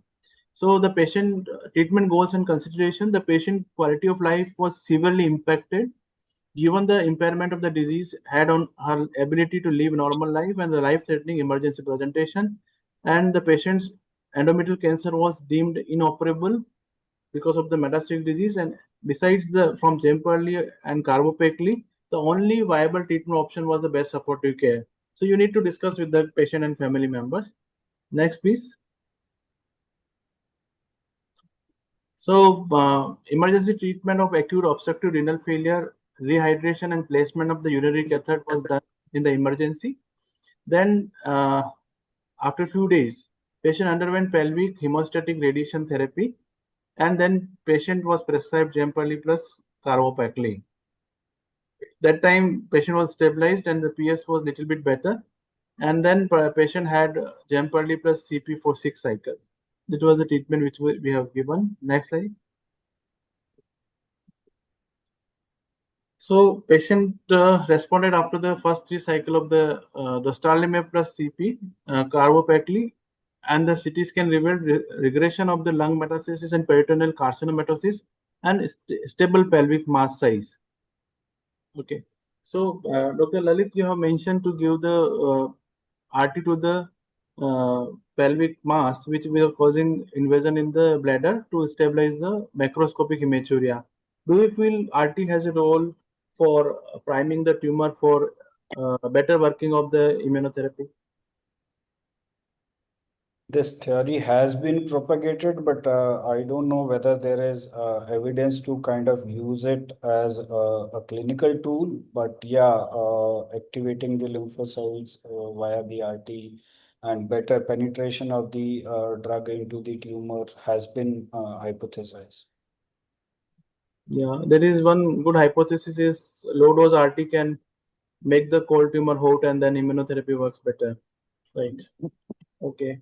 So we'll move to Anuraj Puri. Okay. Hi. Anu, Yes. the patient has actually completed the treatment and she had good response after the 3 cycles of the chemoimmunotherapy. and she Okay. has completed 6 cycle with some peripheral neuropathy and the residual side effect.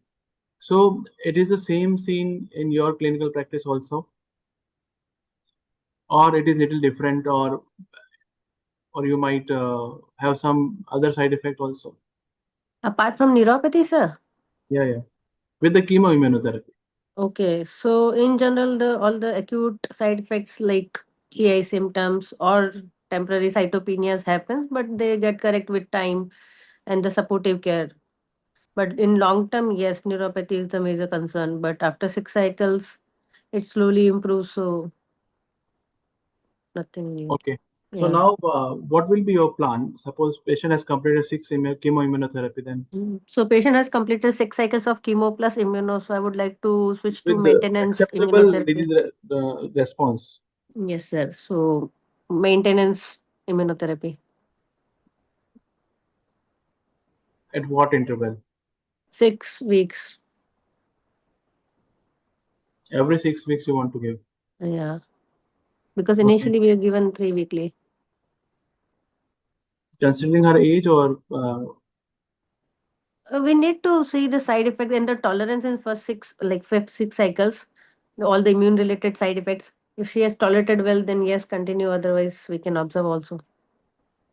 okay, Dr. Deepak. Yes, sir. Yes. Uh, So yes, sir. we want to give maintenance immunotherapy in this patient, and the patient is affordable, and so far she had tolerated fairly well the chemoimmunotherapy. So which schedule you will prefer of dostarlimab? Sir, both schedule can be preferred as per her tolerance of the immunotherapy in earlier cycles. Although she is having a comorbidity of hypothyroidism, which is the most common endocrinopathy which we are seeing with immunotherapies.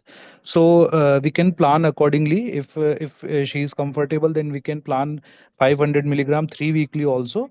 Otherwise, we can for compliance issues we can go for 1000 milligram for 6 week interval also, sir. Yeah. So you mean to say like either 6 weekly 500 or 1000, both are okay if, according to the patient tolerance, right? Yes, sir. Okay. Good. So next slide, please. So it is a comparative CT scans. We had started in November 23. The pelvic mass was there, and after the third cycle, patient has after 6 cycle, patient has no mass in the pelvis, and the peritoneal disease also very less. Next, please. Yeah. And she was prescribed Jemperli maintenance. Her hematuria were resolved, renal function recovered. Her hyperthyroidism was not impacted by her treatment regimen, but it can be. So we can increase the dose. During the first cycle of dostarlimab maintenance, she experienced grade 1 pruritus and rash, managed by the application of the topical steroid. So we all know, like, first to come is the skin side effect, and maybe in the second or third month there are some side effect of the GI and all that. Next, please. So quality of life in future treatment. So the patient is now asymptomatic, has gained weight also. She is doing well at home, and with the symptom relief for her symptomatic symptoms improving her quality of life, and the maintenance is ongoing. So my question to Dr. Abhishek is, how long you would like to give dostarlimab maintenance, Dr. Abhishek? Sir, up to 3 years as per the standard guideline in RubyTrack. Yeah. So they have given up to 3 years. Exactly. And are you aware that they have some patient assistance program also for the after first year? Sir, I know that 135 payment and then it's free. This much I know. I'm not sure about the complete program. Okay. Thank you. So next, please. Yeah. So this first case was over, and Abhishek has rightly said that the prescribed maintenance schedule is up to 3 years. The next case, please. Pooja, you can start the next data set. Yes, sir, sure. Yeah.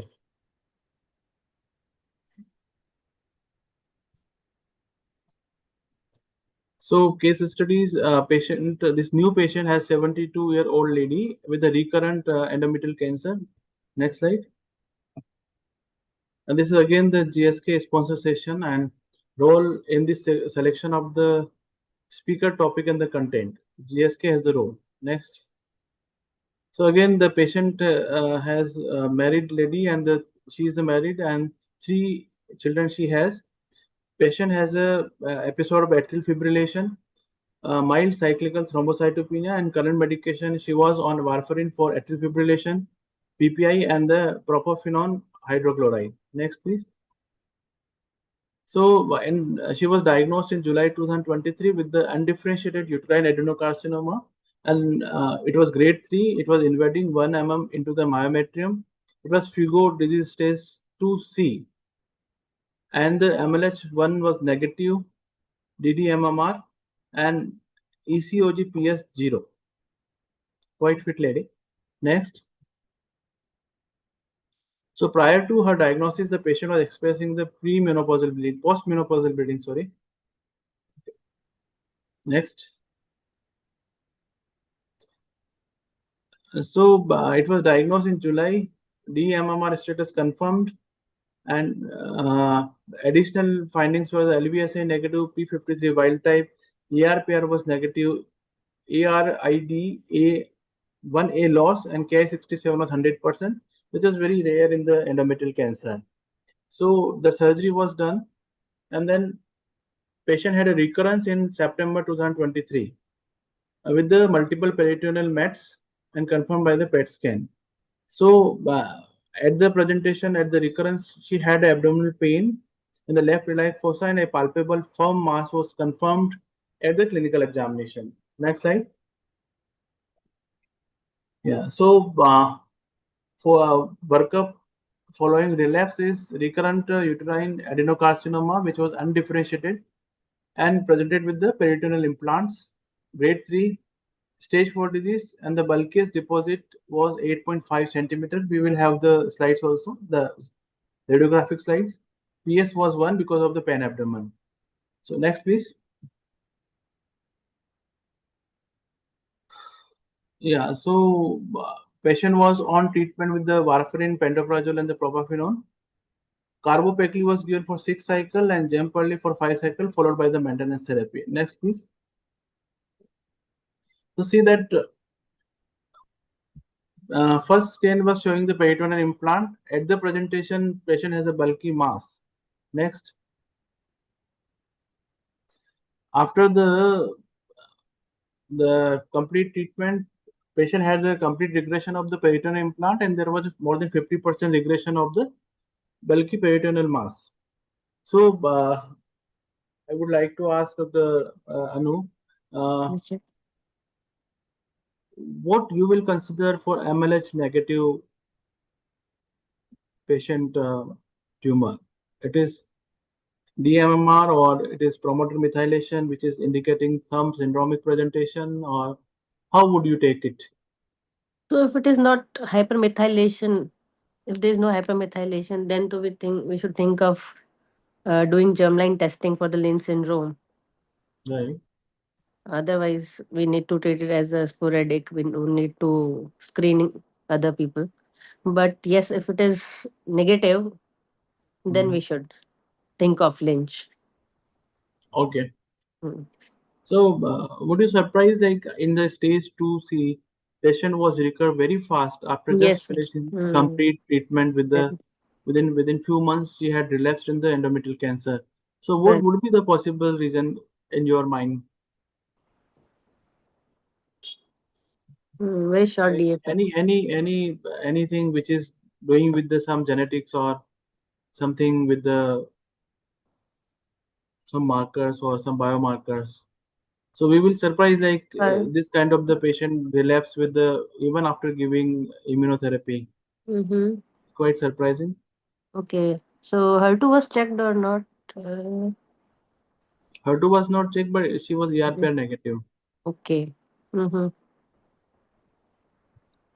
So sometimes this kind of the scenario happens, and we don't know which part of the genetics is driving the tumor to recur very fast. but at least it shows like, yes, sir. So, regarding your question that surprisingly within 2 months, you have not mentioned the adjuvant treatment offered to this patient stage as per the available information, because you have not provided us the Pol mutation status in the early patient, whether it was really to go without adjuvant treatment or it was something like P53 abnormal and need to be up stage something and need to be given the adjuvant, maybe RT plus chemotherapy concurrent followed by chemotherapy. But maybe 2023, we cannot argue that what's happening today. But that can be the explanation for the early relapse. Though Yeah. still guidelines for the DMMR patient in the stage 1 and 2 for the adjuvant IU are not there. That will be answered probably sooner or later by the rainbow green or orange or red. In the future, the trials which are happening in this field to decide the role of the immune checkpoint inhibitor in the early. But obviously, as on today, we talk about the Pol mutation and the P53 to stage the patient properly. That is correct. So molecular testing is the integral part of the per primum treatment in the first adjuvant treatment. That is very true. But in this patient, after surgery, the patient was observed, and within 2-3 months, patient relapsed. And to the extent like patient had an 8 centimeter mass in the abdomen in the peritoneal cavity. So it was there, and then they were given the Paclitaxel plus dostarlimab, and patient had a very good response also. And so, sir, would you like to do that time NGS at the recurrence, or it is your practice? So recurrence biopsy. and DMMR, probably the treatment in the first line will not change at this stage. The other extrable mutation in the metastatic endometrium cancer are hardly there, like if you often keep talking about the NTRK and other things. So probably it will not change the treatment in the first line if it is DMMR positive patient. Yeah. So you mean to say is DMMR population is highly immunosensitive disease. So the first line treatment will be the immunotherapy plus chemotherapy. So it will not And change. now with this ASCO Jemperli data of the 26. 4-year survival, where they've started talking about the functional cure. That means those patients who could take the treatment for 2 years, hardly any of them are relapsing. Something like equivalent to the ELK lorlatinib situation. That after 2 years, hardly anybody is relapsing. Yeah, that is true. One So- query, sir. Is yes, it because that of promoter hypermethyl? I mean, does response vary if it is Lynch or promoter hypermethylation? I mean, genetic or sporadic? Was it that case? Because most of the No, cases it will is- be promoter hypermethylation. It is dependent on the DMMR population. If it is DMMR, the response is fantastic with the immunotherapy and it will last longer. Not only the response rate is very good, but the response durability is very good. So that is the decisive factor. Even the patient who are proficient for the MMR, they also got the response with the dostarlimab, or for that matter, Pembro and Lenva also. They have got the response. But the thing is, this MMR population are very immunosensitive. So their response rate is very, very good. So we should not actually say skip the immunotherapy in this particular situation. That is the message for that. Sir, sorry to interrupt you. Please conclude the session. Only 1 or 2 minutes. Yeah. Next, please. Next slide.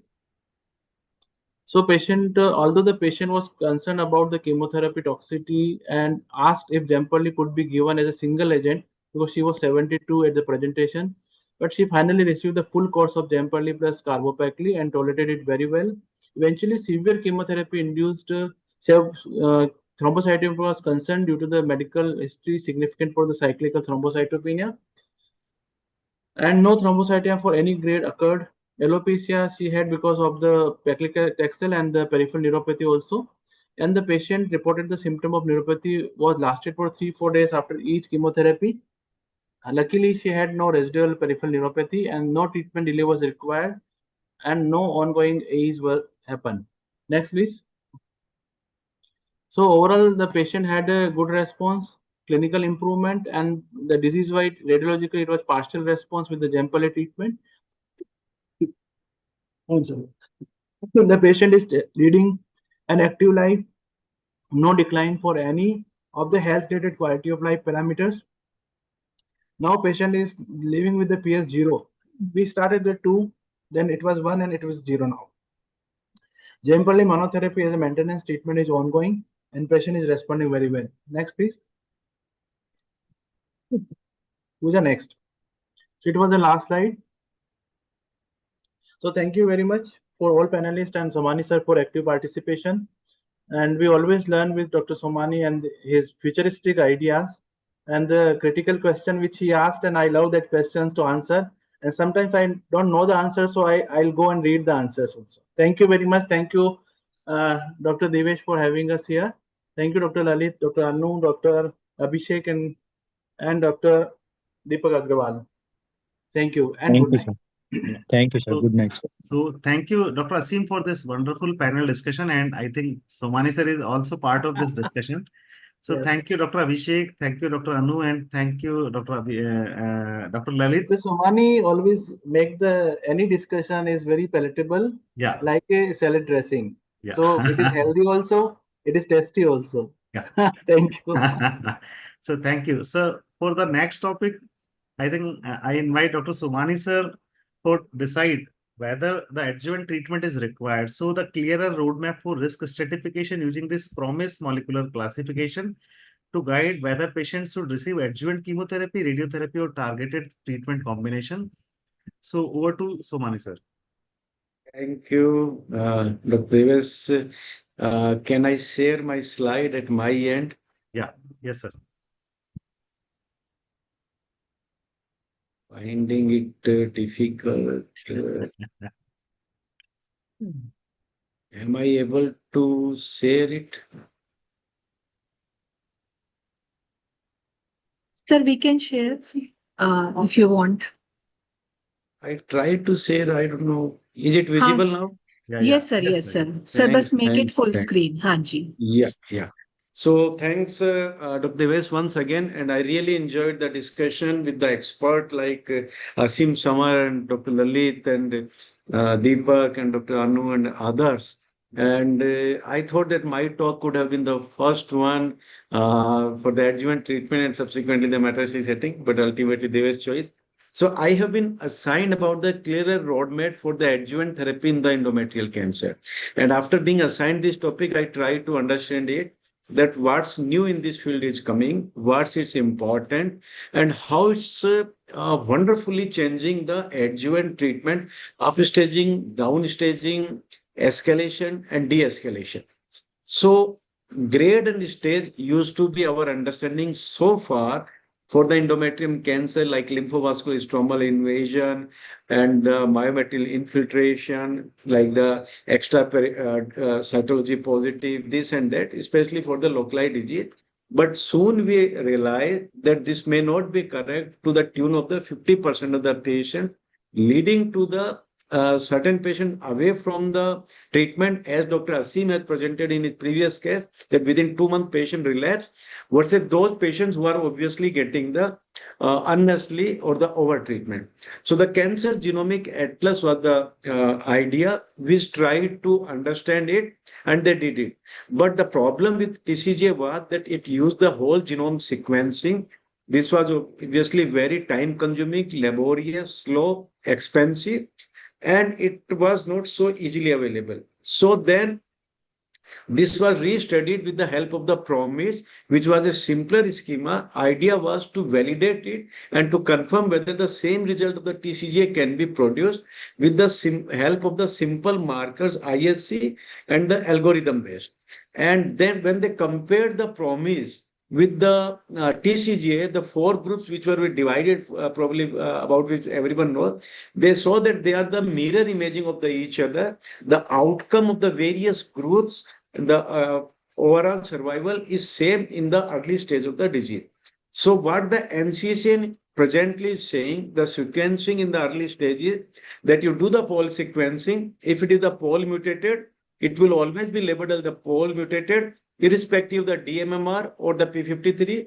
If the pol negative, go for the MMR. If it is the MMR positive, go accordingly. If it is not, check the P53 abnormal. It should be the true abnormal. It is the P53 abnormal. If it is the non-specific mutation or no mutation, you label it accordingly, but then you have to grade it further also. So the 4 biological groups which came out of this, they had their own problem, like the Pol mutation in 5 to 10% of the patient, MMRD in approximately 25% of the patient, NSVP in of the 50% of the patient, and P53 in the 15 to 20% of the patient. Now, each these groups, they have their own characteristic feature, presentation, the stromal invasion, lymphovascular invasion, and the grading of the tumor, and the outcome also. Now, how this class is being assigned, that you first do the Pol sequencing as we did, but it should have the all 11 pathogenic mutation variations should be covered. Then you go for the MMR immunohistochemistry. 2 antibodies may be sufficient in spite of the 4 also to cut down the cost further. And then you go for the P53 abnormality, overexpression, null, and the cytoplasmic pattern all should qualify to label it as the ISC P53 positive. And if it is no specific mutation, then you do the ERPR positive to say whether it's a positive or negative. Now, when we have the multiple positivity like Pol mutation, MMRD, P53, always remember that if it is Pol mutation positive, it will always remain the Pol mutation positive. If the Pol is negative, then if it is the MMRD or P53 abnormality, you always classify it as the dMMR. If that is also not there, but P53 is there, then you classify it as the P53. So these are the points to remember, that how a pathologist can do it sequentially for the quicker to cut down the cost, and how you have to remember to classify it exactly. Now, what to demand on the pathology report probably is a different separate topic, but you should be aware that how to label the Pol mutation, how to label the MMR at the reflex testing P53, and then estrogen progesterone receptor, and the pathologist should be able to give the substantial lymphovascular stromal quantification. And obviously in the advanced stage of disease, we try to understand the HER also, because that is also now being part of the stage 3 or 4 treatment. Now, one trial, one disc label may give the different outcome. If it is a Pol mutation, it's near about 100%. If it is a P53, it is even less than 53%. But if it is the NSMP or MMRD, then it is somewhere equal to each other, 72 or 74% of things. So this is how the risk classification or the prognostication of the various groups based on the PROMIS is being done. Now, 2 molecular findings that may change the stage itself. That is so important, as I commented in the previous panel also. If patient is in stage 1 or 2, and if it is the Pol mutation positive, you label it as the mutated, but it will become the 1A. And probably no further treatment is required. If it is stage 1 or 2, if it is the P53 abnormality, no Pol, then it will be labeled as the 2C or the further, and patient probably will qualify the radiotherapy, and obviously for the adjuvant chemotherapy also, maybe concurrent, maybe sequentially. So this is very, very important for us to understand that how the mutation abnormalities are being labeled, they are being reported, and how they should be used in our early stage of the patient. Now, these risk groups now determine what is the risk out of this. So low risk means less than 8%, 8 to 15%, 15 to 25%. And if it is the high risk group, then it is more than 25%. So obviously more than 25% will not be acceptable. And all sorts of the adjuvant treatment you would like to try in your patient, including the adjuvant pelvic, external beam RT, vaginal RT, and obviously the concurrent chemo followed by the chemotherapy also. And maybe if it is the stage 1 or 2, then after tumor board discussion, you may decide about the adjuvant immune checkpoint inhibitor, which is not a standard of care so far. But if it is the stage 3 or 4, then obviously even after surgery in the adjuvant setup, you would like to go for the immune checkpoint inhibitor. So which class actually benefited from the chemotherapy? That is again the issue. So if the P53, as I said, that the risk or the outcome is less than 50%, obviously you would like to hit with the chemotherapy. MMRD or NSMP, it is somewhere 60-70%. So you'll discuss it, and probably you would like to go for the further chemotherapy if patient is so. So at 10 years, now based on the various PORTAC trials, PORTAC 1, 2, and especially PORTAC 3, now these are the 10 years data, and they are substantiating it further that yes, 74% versus 67%, 52% versus 36%, and no apparent benefit in the Pol mutation positive patient. So that's again giving you the strength, confidence. If it is a Pol mutation early, no adjuvant treatment, P53, try to implement all sorts of the treatment which are available or applicable for your patient. Now, de-escalation, as I said, you have to understand it's all not only the histopathology or the morphology or the anatomical staging. If it is a Pol mutation positive, then please refrain from giving the unnecessary adjuvant treatment. So this is what the PROMIS is trying to tell us. The 3-tier profile that was tested favorable, Pol mutation, NSVP with the wild type CTNB, observation only, intermediate like MMRD or NSMP with mutated CT, double NB1, vaginal brachytherapy, in 3 fractions probably sufficient, and unfavorable it is the external RT, and then maybe that followed by the further chemotherapy. So this is what transparently you have to communicate with your patient, and you sit down with the patient across the table and discuss it. So Pol mutation, take treatment away. P53, try to bring all sorts of the treatment. This is the easy point to remember. Now, before you escalate, have a word of the caution that patients should have all mutation being covered before you label it negative, and it should be the true mutation positive. There should not be any ambiguity in the reporting pattern. MMRD, local control immunotherapy under testing in the early stage disease, as I said, and this probably will be answered based on the PROMIS from the Rainbow trial, which are undergoing. Very soon, probably we will get the results out of the Rainbow Green and the other trials also from the pembrolizumab also. Now, P53 abnormality, the group that needs the systemic treatment, as I just said, adjuvant treatment, any myoinvasion stage 1 or 2, make this as the stage 2C. So patient will definitely qualify for the adjuvant treatment, will become the high-grade tumor also. And HER immunohistochemistry in the P53 abnormal patient. If it is not so clear with the ISC, please go with the FISH method. If it is being confirmed, then in stage 3, try to label the patient and try to give the adjuvant trastuzumab also for the 1 year. Now, NSVP, split it before you treat it.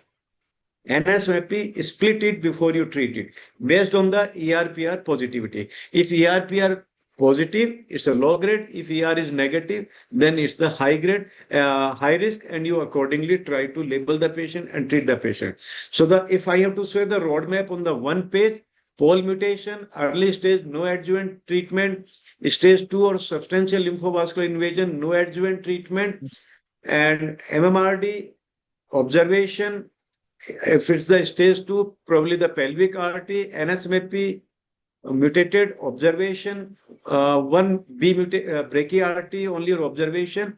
If it is the up stage, then you give the pelvic radiotherapy, still no role for the chemotherapy.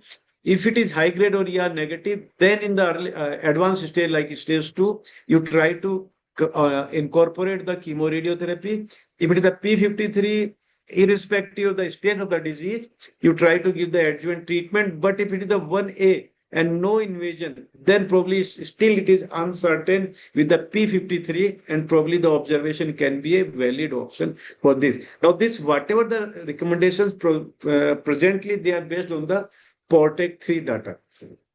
So what each modality actually buys and for whom. So for radiotherapy, for the chemotherapy, and for the target therapy, they are the different depending on the risk stratification. Now, if we say extrapolate in the advanced stage of disease, a few words from where Dr. Asim Samar and the last panelists, they left the topic. We have the 3 trials, important trials, that is the RUBY, dostarlimab based, NRG, pembro based, DOE, Durva plus chemotherapy, and then the switch maintenance Durva plus olaparib addition, and atezolizumab trial also there. So targeted combination mapped to the molecular class, that is the checkpoint blockade as we just understood it. HER basically for the trastuzumab, and if it is the XPO in this endocrine therapy basically for the ER positive patient, and class agnostic also sometime like Lenva plus pembrolizumab in the proficient patients you can also concern. Now the next aspect of this rainbow is the promise is the rainbow program. Rainbow blue, green, orange, and the red. Blue is for the basically to give the final answer for the pole mutation. Green is for the MMRD, and answer is the orange. And obviously the red is for the P53. And probably they will very soon give you the idea about that how this further de-escalation or further escalation are going to help us. Now, what still we don't know, does adjuvant, as on today, does adjuvant checkpoint inhibition belongs in early stage MMRD patient? For the clinical practice, probably no. Can chemotherapy be dropped in the early stage patient if the immunotherapy is given? We don't know the answer. Is PARP maintenance additive after adjuvant chemoradiotherapy in the P53? Advanced stage disease, yes. Adjuvant, probably we don't know. Can ER positive NSMV disease avoid the systemic chemotherapy? That is the answer to be given. How far can pole mutation de-escalation extend in the stage 3? So probably that again the rainbow will tell us. And should molecular class change the surgical aspect? That's important point which I want to discuss and highlight it again. So what we actually do, that whatever testing we do it after surgery. Whether it's the early stage looking like radiologically stage 1 or stage 2. No, that may not be the correct. It need to be done before that. So the argument in favor of that is whether pelvic nodal dissection is really required in the early stage disease if it is the pole mutation positive patient. So based on this, what I would like to summarize that when you go for the next tumor board for the discussion, including your surgical colleague, classify every endometrial cancer and do it on the biopsy before even starting the treatment. It can change the FIGO staging. It can change even the surgical look also. Chemotherapy earns its toxicity mainly in the P53 abnormal patient. Refrain it giving in the pole mutated patient. Radiotherapy alone is often the whole answer in MMRD and low grade ER positive NSMP patient. Pole mutation is the de-escalation diagnosis provided the variant is curated pathogenically and correctly. And if it is before surgery itself, then you can argue that probably the pelvic or extensive surgery is not required. De-escalation is now evidence. It is not simply the extrapolation. So with this, I would like to thank Dr. Devesh and giving me this opportunity. And endometrium is the perfect example of the teamwork. It doesn't mean that only the MO, RO, or SO are the teamwork. Endometrium gives you that the imaging people, the pathology people, your molecular doctor, everybody is so important to kind of the surgery, kind of the adjuvant treatment you are going to perform for your patient. Thanks to everyone. Yeah, thank you, sir, for this talk. So I think my concept is cleared more and more. So I think, sir, how frequently you are doing this testing in each and every patients of endometrium early stage? Yes, it should be done. It should be argued. You should put down that you will not allow any sort of the treatment if it is not having the information like the pole mutation. Sir, definitely. I think recently, 1 year back, I have seen more number of cases where the disease have aggravated and recurrence. Even in stage 1A or 1B, where no adjuvant treatment was taken, but disease have relapsed within 6 months to 12 months. So I think based on this tumor biology and pole TP53 and MMRD, I think this is the answer. They have now been substantiated with the 10 years data. Yeah. They are further in based on the PROTECT 1, 2, and 3. And this is how it has been classified that the pole mutation is something like 98%. And P53, it is 48%. So dropping to the almost half.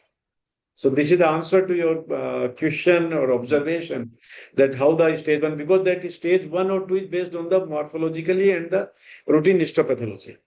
So I think, sir, we send the sample immediately after receiving the histopathology report, no? So even when the patient is presenting with a post-menopausal bleeding, DNC is done, hysteroscopy is done, you have the biopsy specimen, send it immediately, do your MRI or other metastatic workup. And if you are fortunate enough to get the reports in the 2 or 3 days, and I won't miss this opportunity telling here that the centers which have in-house like the Ventana machine, my pathologist claimed that within parallel to the biopsy report, he will give me the MMR report. So within 3 days, I am ready. Even before the PET report is coming to me, I am ready that what is the pole mutation status of my patient and the MMR status of my patient. So definitely, sir. So, sir, this machine is working here.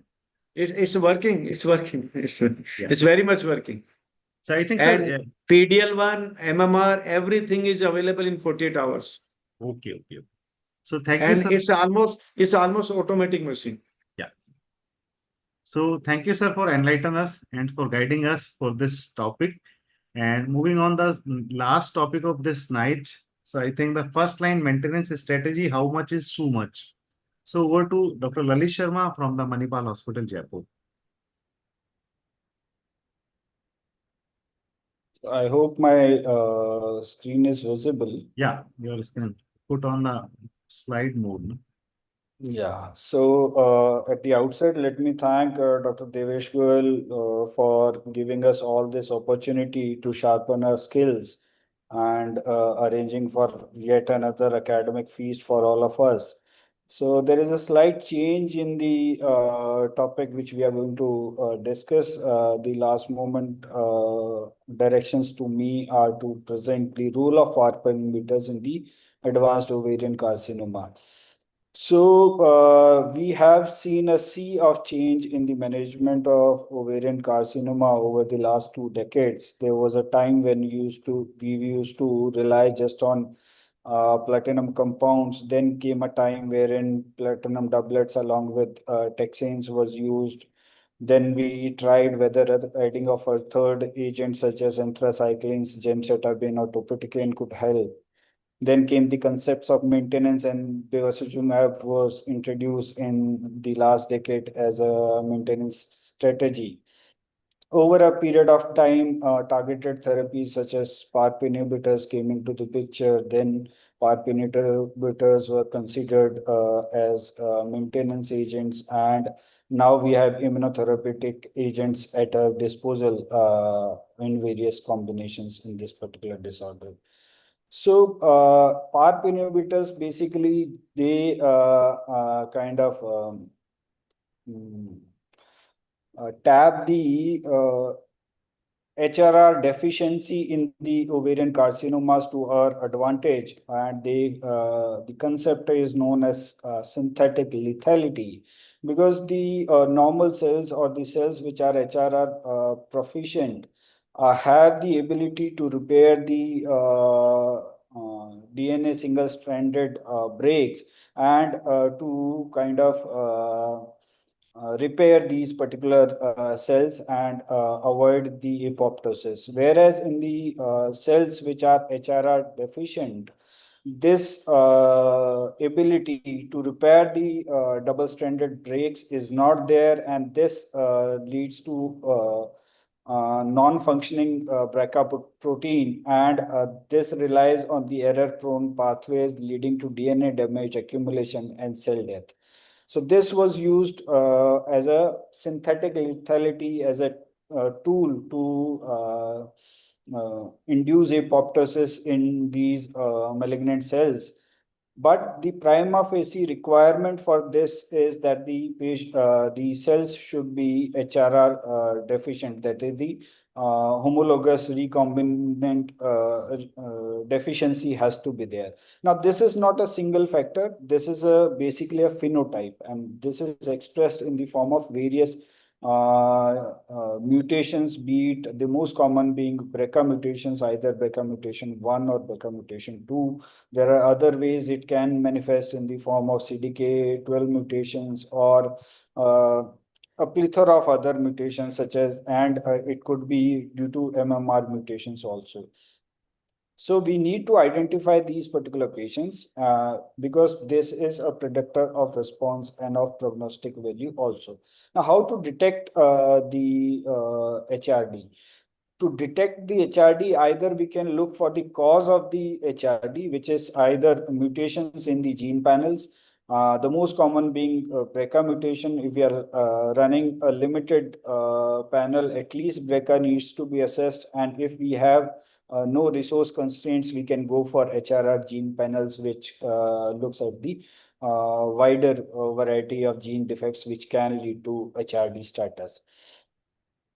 On the other hand, we can also look for the effects of this HRD, which could either be loss of heterozygosity, it could be telomeric allelic imbalance, or a large scale state transitions. So we have now panels available with the various molecular biology labs, which can assess all these defects in a single go and help us come to a conclusion in a single go in a single tissue sample to assess whether the patient is HR deficient or not. Another important thing is that the sample which we require for assessment is what we usually look for is in the tissue sample, that is the preserved block. But along with that, we can complementarily assess in the with the blood also, which looks for the germline mutations.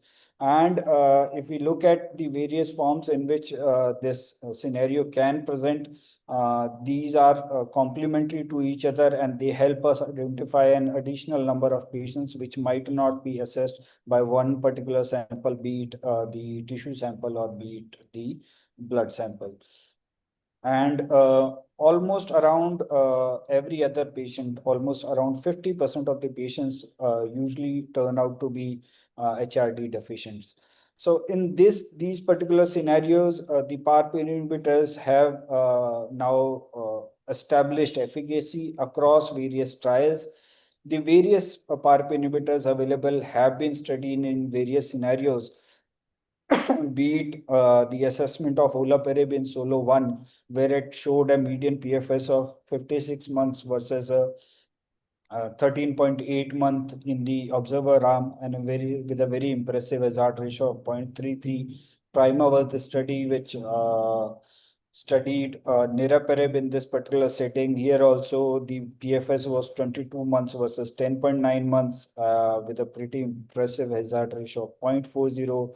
Athena Mono was the trial which assessed rucaparib. Again, here the PFS was not reached at the time of publication of the results versus placebo, achieving a median PFS of 14.7 months and an hazard ratio of 0.4.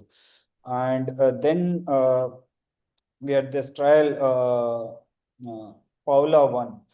This assessed the combination of olaparib along with bevacizumab. Here also the median PFS was augmented by the combination of 37.2 months versus 21.7 months and a hazard ratio of 0.31. So this did these plethora of trials did let us know that these PARP inhibitors are not only efficient as a monotherapy, they maintain or augment the effect of bevacizumab also as a maintenance therapy. The exploratory analysis of the PARP inhibitor maintenance in patients with BRCA wild type, HRD positive, high GIS ovarian cancers in these various studies also showed that these PARP inhibitors do improve the outcomes across the various PARP inhibitors available with us. And so while we are considering patients with BRCA mutation or HRD, what maintenance therapy should this particular patient need? Should we add bevacizumab or not? We need to consider various factors. The commonly considered factors are what is the overall survival data, what are the clinical characteristics, that is, what is the disease load, whether the patient presented with gross ascites, whether the disease volume was quite a much, whether the patient was able to go primary cytoreduction, or we had to give a neoadjuvant therapy followed by interval cytoreduction, which kind of implies that the disease volume was quite much to start with. What was the response with the therapy, whether we achieved a CR or during the cytoreduction or not, whether the biochemical nadir was how early was the biochemical nadir achieved, what was the toxicity profile, and what is the patient's performance status at the end of the initial treatment. Moreover, what are the patient preferences, whether the patient will be able to follow with us at regular interval, what are the kind of logistic issues the patient has. So Solo 1 and Paula 1, again, these trials did show that there was an advantage with the overall survival also in the HRD positive setting. And as far as the safety profile goes, the most common side effects were cytopenias, anemia being quite common, thrombocytopenia being the other, hypertension was not reported with olaparib, but was seen with olaparib and bev combinations.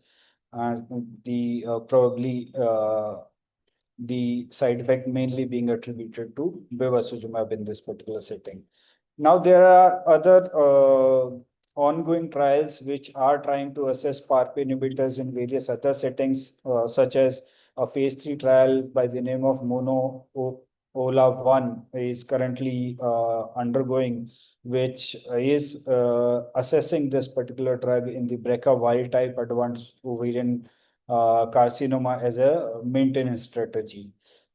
Then we have this another phase 3 trial by the name of NRG GY036 study. And this particular trial is trying to assess how long the therapy should be continued, whether there is any advantage of giving it as long as 2 years, or we could cut short it at the time frame of 1 year itself. Another important question which comes to our mind while considering the maintenance therapy is to add bevacizumab or not to add bevacizumab. And this particular question has been tried to be answered in various forms, though we do not have a clear-cut answer to this. So one strategy was that as a population adjusted indirect treatment comparison of the Paula 1 and Solo 1 was conducted, and it showed an additive benefit from bevacizumab in the BRCA mutated patients. Here, the hazard ratio was 0.71. Then there was an indirect treatment comparison in the Paula 1 and Prima eligible subset also, but we would like to take this data with a pinch of salt, because these are ad hoc assessments and were not part of the primary treatment trial design.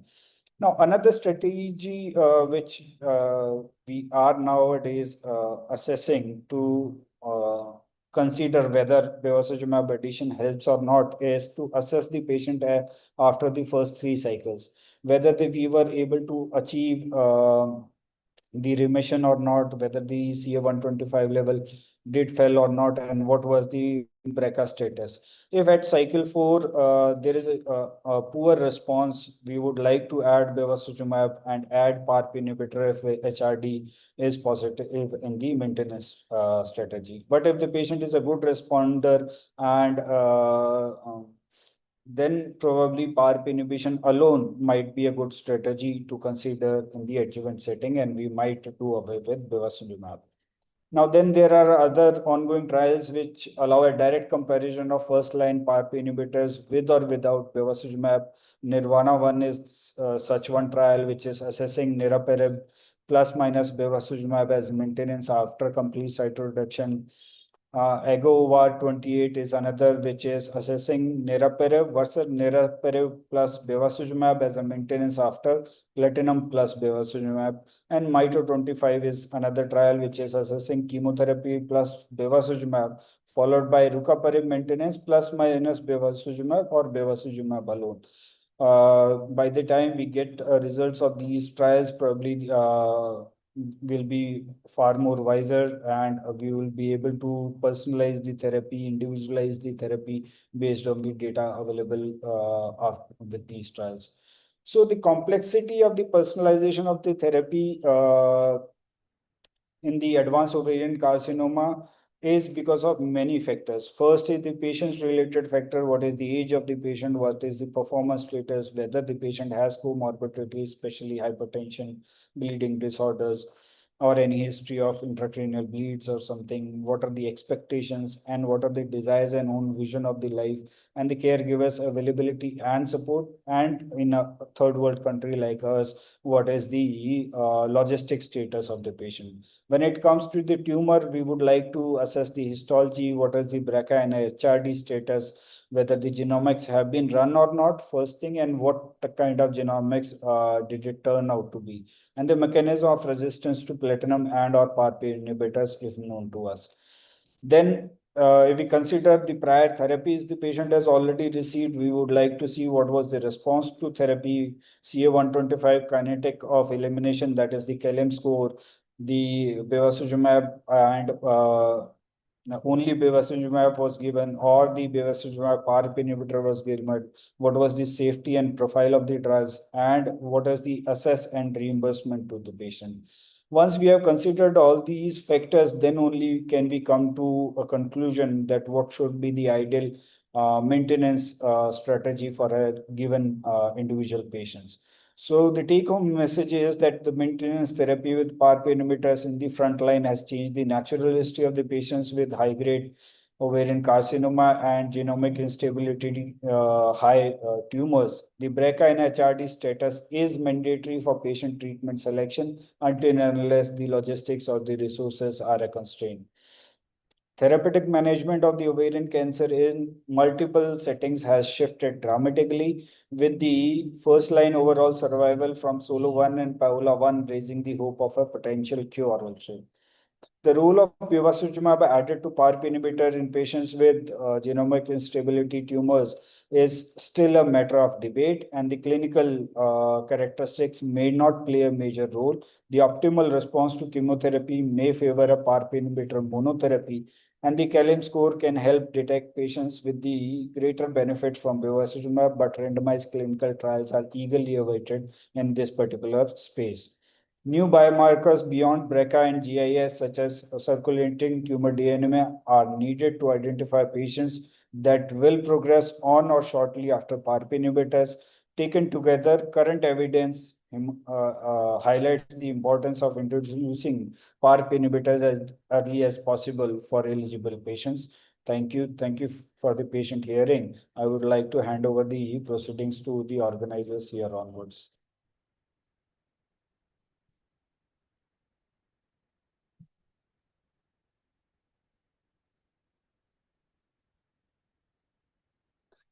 Dr. Devesh, I think you are on mute, is it?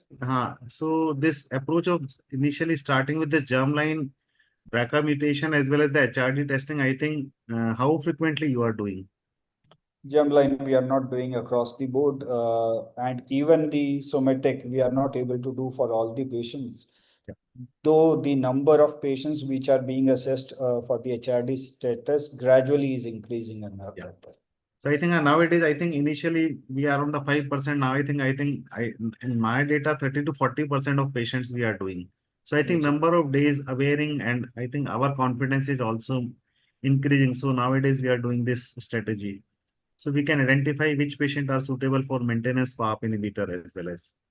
So thank you, Dr. Lalit, for this talk. And we conclude the today first day session of this webinar. So we discussed on this part of the GI cancer as well as the GI cancer as well as the gynec cancer. So GI cancer, we all discussed the abstract on this ctDNA aspect to decide whether the adjuvant chemotherapy is required or not, as well as based on this dMMR in this stage 3 resected colon cancer, so use of immunotherapy, and as well as the HER2 targeted treatment options in the advanced metastatic gastroesophageal cancer.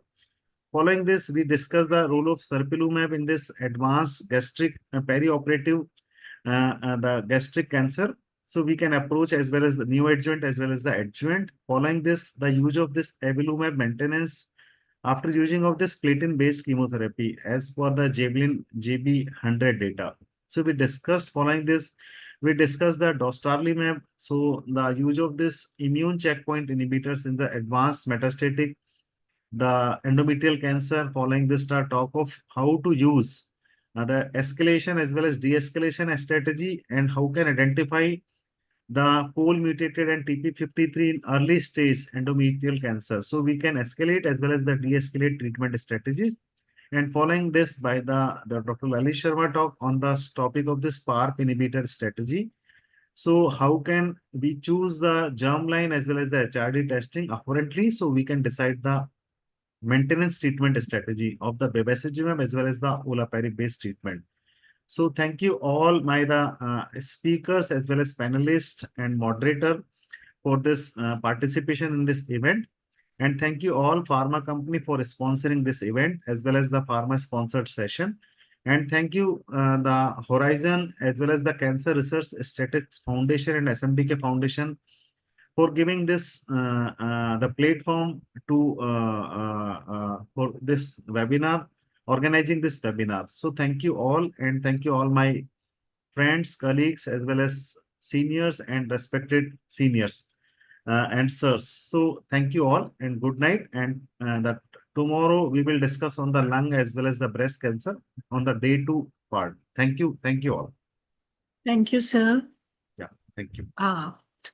Please stop.